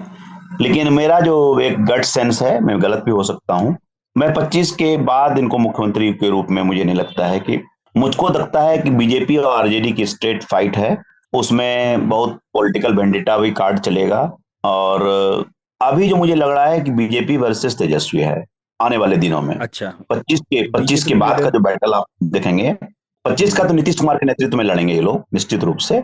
25 के बियॉन्ड की बात कर रहा हूँ, 25 के पहले की बात मैं नहीं कर रहा हूँ। 25 के बियॉन्ड में जो बिहार देख रहा हूँ, वो एक कैंप में आरजेडी होगा और एक कैंप को बीजेपी लीड करेगी और पोस्ट नीतीश कुमार का जेडीयू होगा, तो वो मुझे लगता है कि वो आधे इधर जाओ आधे उधर जाओ टाइप का हो जाएगा। एक बिखरेंगे। इंडिपेंडेंट पार्टी के हाँ, एक इंडिपेंडेंट यूनिट के रूप में माइनस नीतीश कुमार जेडीयू को सस्टेन करना बहुत मुश्किल है। मुश्किल है। कौन करेंगे? विजय तो कुमार चौधरी करेंगे, जी। अशोक चौधरी करेंगे, ललन सिंह करेंगे, कौन करेंगे? हम्म। कोई प्रश्न का जवाब हाँ, दें, कोई किसी एक, क्योंकि कोई एक बड़ा नेता नहीं है वहां, तो नहीं है। तो मैं कह रहा था वो समझ गए हैं पार्टी के हिसाब से, लेकिन इधर तो तेजस्वी का नाम दिखता है। नहीं, उधर उधर तेजस्वी का चलिए नाम दिख चिराग रहा का है। नाम उधर दिख रहा है। उधर उन्होंने, देखिए, उधर उन्होंने अ, अभी सम्राट चौधरी का आगे किया है। अगर एक नाम हम्म। अगर आप पूछेंगे तो उस दावेदारी तो बहुत लोगों की है, तो दावेदारी तो नित्यानंद राय भी करेंगे, संजय जायसवाल भी करेंगे। दावेदारी करने में क्या है? लेकिन बीजेपी मुझे हम्म। लगता है जिसमें कि इन्वेस्ट करती नजर आ रही है, वो मुझे लगता है सम्राट चौधरी, इसीलिए कि कुशवाहा भाई यादव के बाद जो है, और दलित के बाद जो है यादव पासवान, और इसके बाद राम के बाद जो है सबसे बड़ी संख्या 4.21 ये कुशवाहा की ही है। हम्म। तो उस वोट को अगर स्प्लिट स्प्लिट करते हैं, क्योंकि देखिए कुशवाहा, कुर्मी, लवकुश, और उसके साथ अगर ये धानुक जुड़ जाता है और एकाक ऑयलाइट हम्म। कास्ट है, तो मिलाकर के वो 10% का ब्लॉक बनता है। वो एक ब्लॉक के रूप में, ब्लॉक वोट के रूप में क्लब होता है। तो उस समूह के नेता सही। के रूप में अगर यही है, लेकिन ये इनके साथ थोड़ी सी परेशानी ये है कि भाषा का संयम, और हम्म। इनको सम्राट चौधरी को थोड़े बहुत और जी। रिसर्च की जरूरत है, थोड़े बहुत और ग्रेस की जरूरत है। हम बोल सकते हैं, हम लोग हम्म। तकरीबन हम उम्री हैं, तो हम बोल सकते हैं कि भाई उनको थोड़े हाँ। से, he has to be more graceful, और थोड़ा मोर कैलकुलेटिव, मेजर्ड, जो भी। जैसे नीतीश कुमार क्यों कि भाषा शैली के लिए जाने जाते थे, कि कभी भी आप किसी भी विषम परिस्थिति में भी आप उनसे वो बोलवा नहीं सकते जो बोलवाना चाहते हैं, वही बोलेंगे जो बोलना चाहेंगे वो। तो वो हम्म। चीज थोड़ा सा, और ये थोड़ी रीडिंग होनी चाहिए, थोड़ा सा अध्ययन होना चाहिए, थोड़ा शोध होना चाहिए कि फैक्चुअल आपके सही हों, तभी आप पब्लिक के बीच में कन्विंसिंगली जा सकते हैं। अदरवाइज स्लोगन्स बहुत दिन तक आपको सस्टेन नहीं कर सकते हैं। नहीं करवा मैंने पाते। हाँ, चिराग को वो क्या चाहिए? अखबार क्या है ना, अखबार हम्म। आपको कल तक का न्यूज देगा ना, वो इतिहास नहीं बन सकता ना। बस। सही बात है, सही बात है। चिराग पासवान को क्या चाहिए? देखिए, मतलब उनको क्या करना चिराग चाहिए? पासवान सीमेंटिंग फैक्टर होंगे। Chirag Paswan is leader in the making. उन्होंने पिता का स्पेस लेते हुए दिख रहे हैं। वो एक अच्छा काम किया कि बिहार में वो उन्होंने अपना तंबू तो गाड़ दिया है, हम्म। और उनका अब रियल टेस्ट है। 2 बार बैक टू बैक जीते हैं, तो उस समय इनके पिताजी थे, मोदी जी की लीडरशिप थे। में जीते हैं 2 बार एमपी में। अब he has become his own man. तो इतनी बिटरनेस के बावजूद भी, पार्टी टूट गई उसके बावजूद भी, उन्होंने एनडीए कैंप को चुना, और पहली डेथ एनिवर्सरी पर रामविलास पासवान के पहले प्राइम मिनिस्टर का बहुत ही टचिंग लेटर उनको मिला। तो उनको लगा कि भाई ये ओपनिंग है, और बीजेपी को भी बाद में रियलाइजेशन हो गया, पार्टी तो हमने तोड़ दिया, लेकिन नेता तो दलित का ही इमेज होकर के आ रहा है। क्योंकि उसमें पशुपति कुमार पारस हमेशा भाई के शैडो में रहे, 2-2.5 साल का अंतर ही हम्म। है, उतने फील्ड में जाते नहीं हैं। तो वो क्राउड कनेक्ट, वो अपील नहीं है। चिराग यंग है, गुड स्पीकर है, तो टाइम भी एक है। जो हाँ। टाइम भी दे रहा है, लिंगो हो रहा है, तो एक एक नई भाषा के साथ, और एक बिहार फर्स्ट, बिहारी फर्स्ट सम। और मुझे लगता है कि एमंग जो करंट लॉट में, I think I find him very talented. बहुत ही सही। अच्छा अच्छा बोलता है, और कोई भी आप अनावश्यक रूप से नहीं बोलवा पाएंगे किसी के बारे में। Is very politically correct. लेकिन उनका क्या है कि एक दलित कंस्टिट्यूंसी पासवान के बियॉन्ड उनको क्रिएट करना पड़ेगा। ही हैज नॉट, वो क्लब होकर के पासवान की कंस्टिट्यूंसी पर रहेंगे, तब थोड़ा पॉलिटिकल लॉन्जिविटी, तब वो रहेंगे कि भाई इस कैंप में जाकर के उसका पलड़ा भारी कर दिया, इस कैंप में आकर के वही। सही बात है। जो आज के डेट आप। में कांग्रेस कहीं ना कहीं करती हुई नजर आ रही है। तो हाँ। एक बिहार में जो थर्ड पावर ट्रांसफर होना है, जो कि ओबीसी से हम्म। दलित की तरफ जाता है, वो पावर ट्रांसफर में ये आदमी can play a role, lead role. लेकिन इसमें इनको टाइम लगेगा। लेकिन एक क्लब के साथ अगर जाएंगे, अगर और एक एक बड़ी यूनिट को ओवरवेल्म करने देंगे कि वो आपकी आइडेंटिटी को सबस्यूम कर जाए, तब दिक्कत होगा। तो he is a battle ahead. लेकिन अभी है कि जिस क्लब में जाएंगे, तो अगर अपना वोट ट्रांसफर लेके जाते हैं, तो इनकी यूटिलिटी बनेगी। That's why he has become an important ally for NDA. जहां नीतीश लालू साथ में कांग्रेस में है, वहां बीजेपी को देख रही है कि पासवान के साथ, और पॉसिबली मल्ला कुशवाहा, उपेंद्र कुशवाहा के साथ मिला करके battle is on. Hmm. BJP will try to भाई कि भाई हम उसको मैचअप करने की कोशिश करेंगे। तो यहाँ इस बार चिराग की यूटिलिटी प्रूव होगी कि आप कितने वोट लोगों को हराने में ही आप सहयोग करते हैं सिर्फ, या अपना जीत भी सकते हैं? क्या आपकी म्यूचुअल कन्वर्जन कितना है, आप एनडीए को कितना दिला सकते हैं? आप पासवान भी फादर भी नहीं रहे, तो ये सब चलेगा। तो मैं फ्यूचर लीडर में अगर आप 3 फ्यूचर लीडर आप कहेंगे, तो मैं कहूंगा तेजस्वी प्रसाद यादव, सम्राट चौधरी और चिराग पासवान। अभी 3 युवा नेता दिख रहे हैं। चौथे कोने पर प्रशांत किशोर अपने बैटल पॉलिटिकल, अभी तो उनकी पार्टी बनी नहीं है, लेकिन इंडिया ब्लॉक जितना स्ट्रांग होगा उनके लिए स्पेस ढूंढना भी मुश्किल हो रहा है, क्योंकि इसीलिए थोड़े से अभी डिफेंसिव नजर आ रहे हैं। तो उनको टाइम लगेगा, मुझे लगता है 25 के बाद के नेता है, 25 तक में उनको दिक्कत होगी। हो सकता है कि कुछ सीटें ले आए, अपना प्रेजेंस रिकॉर्ड कर लें, और उसके बाद जिसको अगर पॉलिटिक्स, अभी इंडिया ब्लॉक जो कास्ट सर्वे से ला करके सोशलिस्ट पॉलिटिक्स को रिबूट कर दिया है, एक राष्ट्रीय मुद्दा दे दिया है, जिसको कि राहुल गांधी ने भी लैपअप कर लिया है। तो मुझे लगता है कि थोड़ी सी स्पेस इनका श्रिंक करता हुआ नजर आ रहा है। अभी इनको थोड़ा सा और टाइम देना पड़ेगा।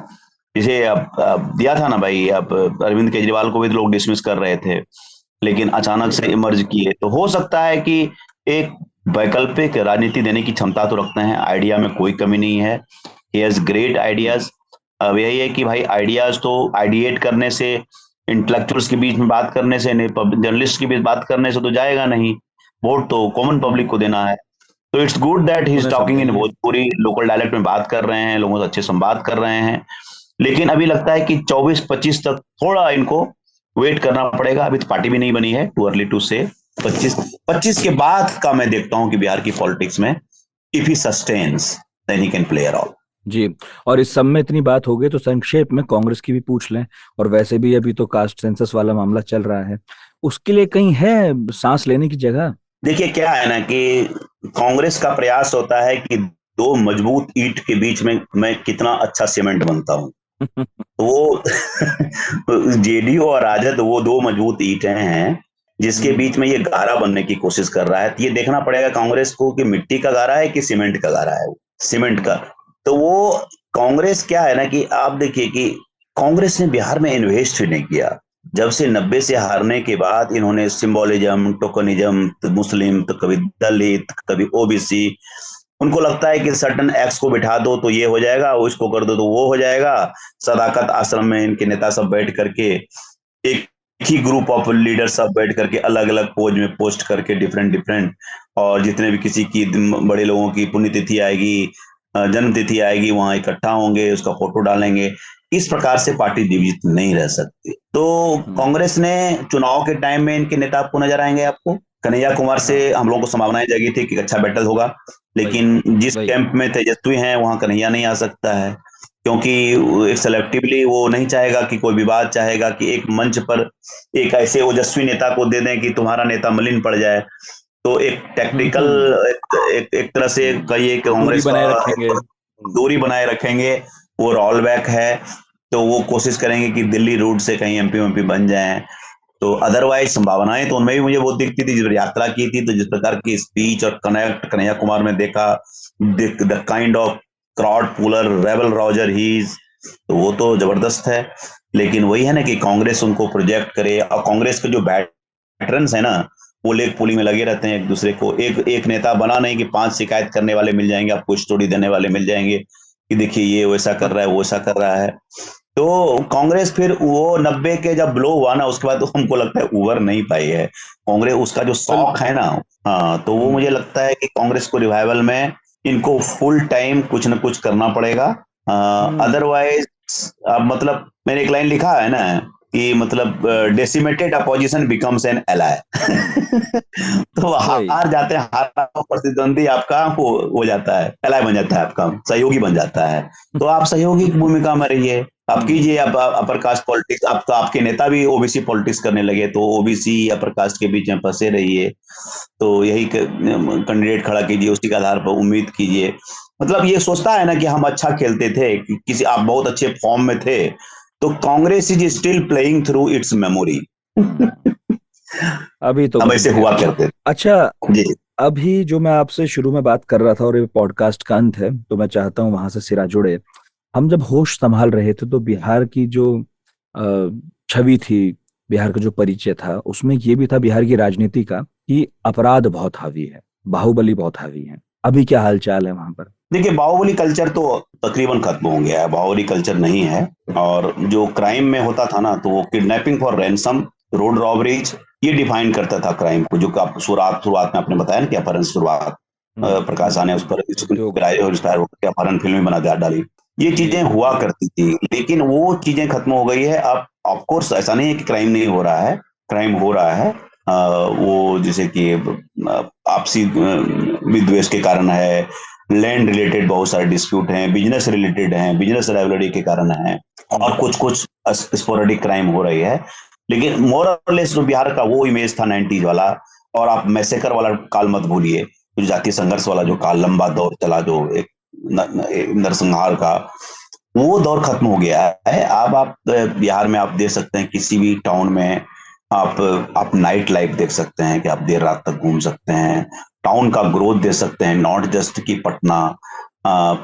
ये आप चले जाइए, आप मुजफ्फरपुर जाइए, गया जाइए, भागलपुर जाइए, पूर्णिया जाइए, अच्छे शहर सब मिलेंगे आपको, अच्छे होटल्स मिलेंगे। अब ऑफकोर्स रोड लिंक अच्छा हो रहा है। लोग की एकमात्र शिकायत यही है, अब बहुत बड़ी शिकायत है कि इंडस्ट्रियल ग्रोथ यहाँ नहीं हुआ है। मैं सहमत हूँ, लेकिन एक दो चीजें अच्छी हुई है हाल फिलहाल के दिनों में। पेप्सी इंडस्ट्री जो ये बेगूसराय में 500 करोड़ का आया, फर्स्ट जो ग्रीन फील्ड में ये इथेनॉल वाला जो है, जीरो पॉल्यूशन वाला, कार्बन वाला, ये जी, पूर्णिया में जी। शुरुआत हुई, और अभी तक 16-17 और आने हैं। तो यहाँ जो है हमारा फूड प्रोसेसिंग में बहुत सारी संभावना है, मेगा कुछ फूड पार्क बनने वाले हैं। तो ये हम अभी इंडस्ट्री वाले काउंट पर हम अभी पिछड़े हुए हैं। जो हमारा लोग कहीं से आता है तो मित्र को हम कहाँ घुमाएं, तो बहुत दो चार जगह नहीं है। लेकिन मैं हाँ एक बात जरूर कहूंगा कि बिहार आए तो बिहार म्यूजियम जरूर घूमें, कंप्लीटली इंटरनेशनल है, उसमें कोई डाउट वाह। नहीं है। अब पटना म्यूजियम वालों को कब तकलीफ हुई है कि वहां से लाया गया है सामान और उसको यहाँ से सजाया गया है, वो अलग बात है। लेकिन जो भी है, दोनों सरकार के बीच में वो थोड़ा सा एडमिनिस्ट्रेटिव फाइट है, वो सरकार को देखना है। अदरवाइज मतलब ये चीजें मुझे, और जो इंफ्रास्ट्रक्चर के वंडर आप देखेंगे तो पुलिस हेडक्वार्टर जो है सरदार पटेल भवन है, और आप देखिए जो पहले हमारे पास सिर्फ एसके मेमोरियल हॉल हुआ करता था, अब बापू सभागार, सही। ज्ञान भवन, ये सारे 2-3 मार्वल्स हैं, इंफ्रास्ट्रक्चर के मार्वल्स, जो कि नीतीश जी के राज में बने हैं, जिसको भी हमको मेंशन करना चाहिए। हम लोग टेबल की दूसरे बिल्कुल। तरफ बैठे हैं, जरूर हाँ, जो अच्छा समालोचना हुआ, करेंगे। हाँ वो भी कहना चाहिए। ठीक बात है। अच्छा, हमारे कुछ दोस्तों ने कुछ सवाल भेजे हैं, और चूंकि पॉडकास्ट के अंत की तरफ है, 2-3 सवाल लूंगा। शब्बीर जफर ने सवाल तो कई भेजे हैं, लेकिन एक अहम है, वो पूछ लेता हूँ, संक्षेप में जवाब दे दीजिएगा। वो लंबा चौड़ा सवाल है, लेकिन लबोलुबाब ये है कि उत्तर भारत और विशेष रूप से बिहार के परिप्रेक्ष्य में जाति इतनी महत्वपूर्ण क्यों हो जाती है राजनीति के लिए? और सही बात है कि नीतीश की सोशल इंजीनियरिंग हो, चाहे लालू का आप एमवाई फैक्टर कहें, हर चीज से परे ये बहुत अहम।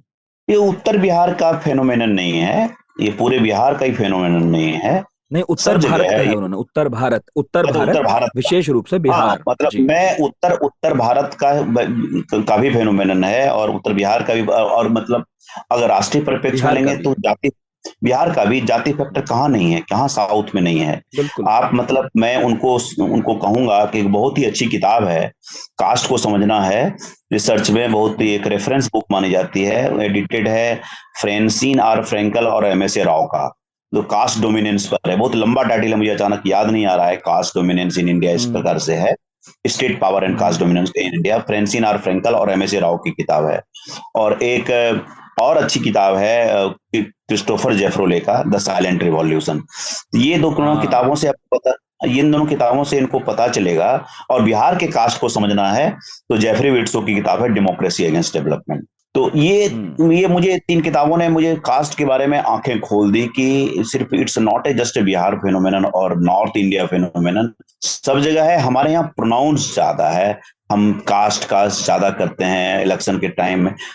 देखिए क्या, एक प्रकार से रिजर्वेशन पोस्ट, जब प्री, इन्होंने जेफरी विट्सो ने एक्सप्लेन किया कि प्री इंडिपेंडेंस क्या होता है कि कुछ कुछ सिलेक्टिव जातियों को चुन लिया, जो कि रेवेन्यू जनरेशन में और कलेक्शन में काम आता था, जिसमें कि बाद में चाहे वो अपर कास्ट के लोग कहलाए, और एक मार्शल कास्ट राजपूत को चुन लिया, और अकाउंटिंग के लिए कास्ट को चुन लिया, इस प्रकार से चुन लिया। लेकिन बाद में जो पोज, उसी उसी दौर में आप देखते हैं कि लोग अपर कास्ट का सरनेम लेने के लिए एक होड़ सी मच गई, जनेऊ आंदोलन हाँ हाँ आंदोलन हुआ, एक जनेऊ लोग पहनना शुरू किए, फिर बाद में उसको तोड़े भी, तो ये सब हुआ। लेकिन जब से कि पोस्ट रिजर्वेशन के बाद क्या होता है कि लोग कास्ट एसर्शन की तरफ भागने लगे, जाति एसर्शन की तरफ आने लगे लोग। जो लोग अपनी जाति सरनेम नहीं लगाते थे, यादव लगाने लगे, पासवान लगाने लगे, अब खास और करके लगाने लगे, पॉलिटिकल। उल्टा हो गया। हाँ, पॉलिटिकल उल्टा हो गया, लोग वो रिवर्सल होने लगा। तो ये एक तरह से पॉलिटिकल चक्र पूरी तरह से घूम जाता है, वो एक साइकिल जब घूमता है। तो अभी भी क्या हो रहा है ना कि मैं ये मानता हूं कि मिलेनियल जो हैं 2000 के बाद के जो बॉर्न हैं, उसमें मैं देख रहा हूं कि कास्ट फैक्टर वो चीजें जा रही है बहुत। My son is not bothered, is 23, is not bothered about which caste he is, which gotra he is not bothered, सही बात। और is not even conscious and not even proud of it. उसको कुछ नहीं है, इज नील। तो ये मैंने मैटर नहीं कर रहा है, मैटर नहीं कर रहा है, वो आइसोलेटेड केस नहीं है। लेकिन दैट्स हाउ वी ग्रो। यहाँ आप कहीं बात करेंगे, जल्दी में बात करेंगे तो कहेंगे अरे अपने समाज के लोगों से बात, अरे अपना समाज क्या होता है भैया, मेरिट की बात करो, तुम क्वालिटी की बात करो। तो ये चीजें धीरे धीरे जाएंगी, इट विल टेक टाइम। हम बात कर रहे हैं, मैं उनको कह रहा हूँ, शब्बीर साहब को ही कर रहा हूँ कि आप ही हम डिस्करेज करें ना भाई ऐसे लीडर्स को जो चुनाव में वोट मांगने आए जाति के नाम पर, धर्म के नाम पर। उनको कहिए कि 5 काम आप गिना दीजिए जो आपने किए हों। आप ये सिर्फ बता दिए कितने को आधार कार्ड दिलाने, इंदिरा आवास कार्ड दिलाने में, राशन कार्ड दिलाने में मदद की है। सरकार की योजनाओं को छोड़िए, आप अपना देने की बात, सरकार की योजनाओं को ही फैसिलिटेट कराने में जो आपने सहयोग किया हो 5, मैं आपको वोट दूंगा। तो अपने आप हम अगर क्राइटेरिया हम डिसाइड कर लेंगे वोट देने का, तो ये चीजें धीरे धीरे जाएगी। It's very tough fact. ये चूंकि काम करती आ रही है, ये ऐसा सिक्का है, चलता रहा है, तो पॉलिटिशियन इसको यूज कर रहे हैं। आपके सामने में नहीं बोलेंगे, लेकिन जब उनकी जाति का लिस्ट देखिएगा, उसकी मार्किंग दिखेगा बगल में, किस प्रकार से उनकी जाति, उपजाति, उनकी संख्या किस प्रकार लिखी जाती है, तो आपको ज्ञान के चक्षु खुलेंगे कि आपको कि किस प्रकार ये लोग कास्ट करते हैं। बिल्कुल। महावीर जी हैं, महावीर जी ने पूछा कि मतलब वो लालू यादव के बारे में थोड़ा ज्यादा इंटरेस्ट रखते हैं, तो उन्होंने कहा कि मुझे हमेशा से लगता रहा कि कैमरे के सामने जो उन्होंने खुद को पेश किया वो अभिनय है और असल में उसके उलट है। तो कितना अभिनय है और कितनी सच्चाई है, ये संक्षेप में। निश्चित रूप से अभिनय है, अभिनय के वो मास्टर है, मैं जैसे रुका। और अदरवाइज बहुत मैं जो उनको देखा है कि very good host, very large hearted person. आप अगर उनकी क्रिटिसिज्म भी अगर आप करेंगे, मेरा अपना व्यक्तिगत अनुभव है, आप अगर उनको समझा देंगे अपना पक्ष, फिर वो भूल जाते हैं। तो वो ये वेरी लार्ज हार्टेड पॉलिटिशियन, उसमें कोई डाउट नहीं। Ramvilas Paswan was a large hearted politician. तो लालू जी का वो पक्ष है, वो खुद कहेंगे, पत्रकारों को कहेंगे, देखना आज हम ये बोलेंगे, तुम लोग बुरा मत मानना। उसमें पर्टिकुलर कास्ट के भी लोग होंगे, तो वो उनके अंदाज करने का भी वो अभिनय, मुझको लगता है राजनीति में तो ज्यादा अभिनय ही होता है, क्योंकि उनका एक मुखर और प्रखर अभिनय है, तो ज्यादा लोगों को दिखता है। लेकिन सऊद खान ये कहते हैं, वो लेटर भेजा उन्होंने हमें, कि भाई लालू और नीतीश जी के चरित्र में तो बहुत फर्क है। उनके हिसाब से कि एक लालू हैं जो कभी नहीं डिगे आइडियोलॉजी से, और एक नीतीश हैं जो हमेशा अवसर तलाशते रहे, हमेशा इधर से उधर भागते रहे। जैसा आप खुद कहते हैं कि आपसे कभी शायद शरद यादव ने कहा था कि ये आदमी ज्यादा दिन एक जगह टिकता नहीं, मैं इसको दूसरी तरह से कहूंगा कि लालू जी ने जब 90 में जब उनके पास वो वोट मुस्लिम ब्लॉक आ गया 17% का, और अपना था, जब एक 30% का आपको एक एश्योर्ड ब्लॉक बनता है, तो आपके सामने सबसे बड़ी चुनौती है उसको होल्ड किए रखना। अब इसके बाद जब, अच्छा ये मत भूलिए कि लालू प्रसाद जी ने 90 में सहयोग नहीं किया, इनसे सहयोग नहीं लिया था क्या भारतीय जनता पार्टी से? बिल्कुल। कुछ दिनों तक भारतीय जनता पार्टी इनके एलाए थे, ये कैसे बोल रहे हैं? बिल्कुल। तो वो ये पॉलिटिक्स में देखिए होता क्या है ना, पर इन्हीं के किए से वो टूटा भी। हाँ, इन्हीं के किए से ही टूटा। मैं वही बोल रहा हूँ ना, जब पॉलिटिक्स हो गई, एक ऐसी पॉलिटिक्स का जवाब मैं देता हूँ तेजस्वी की पॉलिटिक्स से। इसका अब धीरे धीरे क्या हो गया कि वो उनकी एक कंस्टिट्यूएंसी बन गई, एक वो सेकुलरिज्म के मसीहा जाने लगे, एक सोशल जस्टिस सेकुलरिज्म, 2 स्लोगन को पढ़ लिया उन्होंने, और इससे उनको वेवर करने का कोई विकल्प नहीं था, और अदरवाइज उनकी कंस्टिट्यूएंसी टूट जाती। और दूसरी बात, नीतीश कुमार के पास अपना कोई आधार नहीं था, जातीय आधार नहीं था। तो एक तो उन्होंने एक जातीय समूह बनाया, एक सोशल जातीय समूह नहीं कहूंगा, एक सामाजिक समूह कहूंगा। एक उन्होंने सोशल कम्युनिकेशन बनाया जिसमें कि बीजेपी के साथ वो आए, और आने के बाद उन्होंने सत्ता हासिल की। सत्ता हासिल करने के बाद उनको लगा कि हम एक्सपेरिमेंट कर सकते हैं, तो दूसरी तरफ आए तो भी लीडर रहे। इनको 71 सीट आया, आरजेडी को 80 आया, फिर भी ये नेता रहे। अभी भी इनको 43 जीते थे, आज के डेट में 45 हैं, यही नेता हैं। तो चूंकि पावर में रहने के लिए आप इनको पॉलिटिकल फ्लिप फ्लॉप निश्चित रूप से कह सकते हैं। History would be unkind to him, definite है कि अनकाइंड होगा, लेकिन वो उनके शब्दों में उन्होंने अपनी पॉलिटिक्स को कंटेक्सचुअलाइज किया है, जिसे समय के संदर्भ में लालू जी एफर्ट कर ही नहीं सकते हैं। इसमें पर्सनल इमोशनल होने की जरूरत नहीं है। इसमें आप अगर उनकी जगह पर रख के देखेंगे तो वो सादे सामने उनको अपनी कंस्टिट्यूएंसी नजर आती है। नीतीश कुमार को अपनी क्यों वो बीजेपी के लिए दरवाजे खुले रखते हैं? वो क्योंकि उनकी यूटिलिटी प्रूव होती है, टू इंटरेक्ट पॉलिटिक्स से उनकी उपयोगिता बनी रहती है। उनकी बेस्ट पॉलिटिक्स का पार्ट है keep both RJD and BJP गेसिंग। तब इधर आते हैं, उधर जाते हैं, उधर जाते हैं, इधर आते हैं। लेकिन मुझे लगता है अब उनके पास ऑप्शन थोड़ा कम ही बचे होंगे। लोकसभा चुनाव बस ये चुनने के मौके उनके सब कम ही आने वाले हैं, एक दो बार और सही। नहीं आ सकता है, क्यों नहीं आ सकता है? अब देखिए बीजेपी के लिए एक दो बार और एक आध बार और सही, क्योंकि हाँ मैं तो कहता ही हूँ, क्योंकि देखिए बीजेपी के लिए टेस्टेड एंड ट्राइड कॉम्बिनेशन है, 39 सीट जीतने वाला पार्टनर है 40 में से। हाँ, तो उसको क्या लगता है कि एक राज्य में हमारी सत्ता नहीं आ रही, क्या फर्क पड़ता है? एक राज्य में देर से ही आएगा, 5 साल और बाद आएगा, लोकसभा तो जीत लो पहले। तो ये जो बीजेपी के हमारे मित्र कहेंगे कभी नहीं जाएंगे, तो मैं उनसे भी इत्तेफाक नहीं करता हूँ, क्योंकि हमको लगता है बीजेपी के शीर्ष नेतृत्व को भी पता नहीं हुआ कि वो जाएंगे कि नहीं जाएंगे। बिल्कुल सही बात है। अच्छा, जगदीश भांभू हैं बाड़मेर राजस्थान से। उन्होंने पूछा कि पिछड़ों को राजनीति में स्थापित करने में कौन ज्यादा आगे रहा, लालू या नीतीश? देखिए ऐसे प्रश्न का जो है एक डायरेक्ट आंसर नहीं हो सकता है। पिछड़ों की मैं कहिए कि राजनीति की शुरुआत में कहूंगा इसका जो आधार रखा वो कर्पूरी ठाकुर ने रखा। लालू प्रसाद ने दलितों को, पिछड़ों को वॉइस दिया, लेकिन रोटी और रोड नीतीश कुमार ने दिया। अब उत्तर वो चुन लें अपना। सही बात है। तो ये कहना कि आपने आवाज तो दी, भैया आवाज कितने दिन? आवाज के बाद हमको रोटी भी चाहिए, रोड भी चाहिए, हमको शिक्षा भी चाहिए। आगे तो बढ़ो, बेसिक तो हो गया, बेसिक के आगे क्या? उसके आगे भी तो बढ़ो। तो सबका कुछ ना कुछ अपने अपने टाइम जोन में, लालू ने जो किया अपने टाइम जोन में किया, समय के हिसाब से किया। नीतीश जी ने अपने टाइम जोन में अपने हिसाब से किया, वो समय की जरूरत थी कि भाई आप, प्राइड क्या होता है? प्राइड एब्स्ट्रैक्ट होता है ना, लेकिन खाना तो हमको कंक्रीट चाहिए ना। सही बात। आखिर में ना मेरे मन में एक सवाल, और आखिरी सवाल, शरद यादव की बात हम कर नहीं पाए। जबलपुर से सांसद थे, है ना, नीतीश की दोस्ती कराई गई थी, नीतीश की कह रहा हूँ, लालू की दोस्ती कराई गई थी। शरद यादव का बड़ा प्रभाव रहा, हम उन्हें बिहारी नेता के तौर पे देखते रहे। जॉर्ज फर्नांडिस की बात हमने नहीं की उतनी, इसलिए नहीं की क्योंकि अब वो है ही नहीं। लेकिन फिर भी मैं चाहूंगा अंत में आप जरूर बताकर निकलें कि ये नेता जो अब हमारे बीच नहीं है, लेकिन हमारी पीढ़ी ने फिर भी इन्हें देखा, जॉर्ज फर्नांडिस, शरद पवार, क्या असर बिहार की राजनीति पर छोड़ गए हैं जो आज भी देखने को मिल जाता है यदा कदा इधर उधर कहीं ना कहीं। निश्चित रूप से नीतीश कुमार की राजनीति आप जो भी देख रहे हैं कि Nitish Kumar owes a lot to both George Fernandes and Sharad Yadav. George Fernandes तो उनके मेंटर ही थे, और अब शरद यादव मतलब बिहार की पॉलिटिक्स के इनसाइडर आउटसाइडर हैं। अब ठीक है लालू प्रसाद उनको लाए थे, लेकिन वो एक आदमी जो उपचुनाव में जीतता है, फिर जेपी मूवमेंट में शरीक होता है, और एक तरह से कहिए कि सोशलिस्ट पॉलिटिक्स के वो नेशनल पासपोर्ट थे। वो जाते थे संसद में, बोलते थे, अपनी आवाज रखते थे, बुलंदी से अपनी आवाज रखते थे,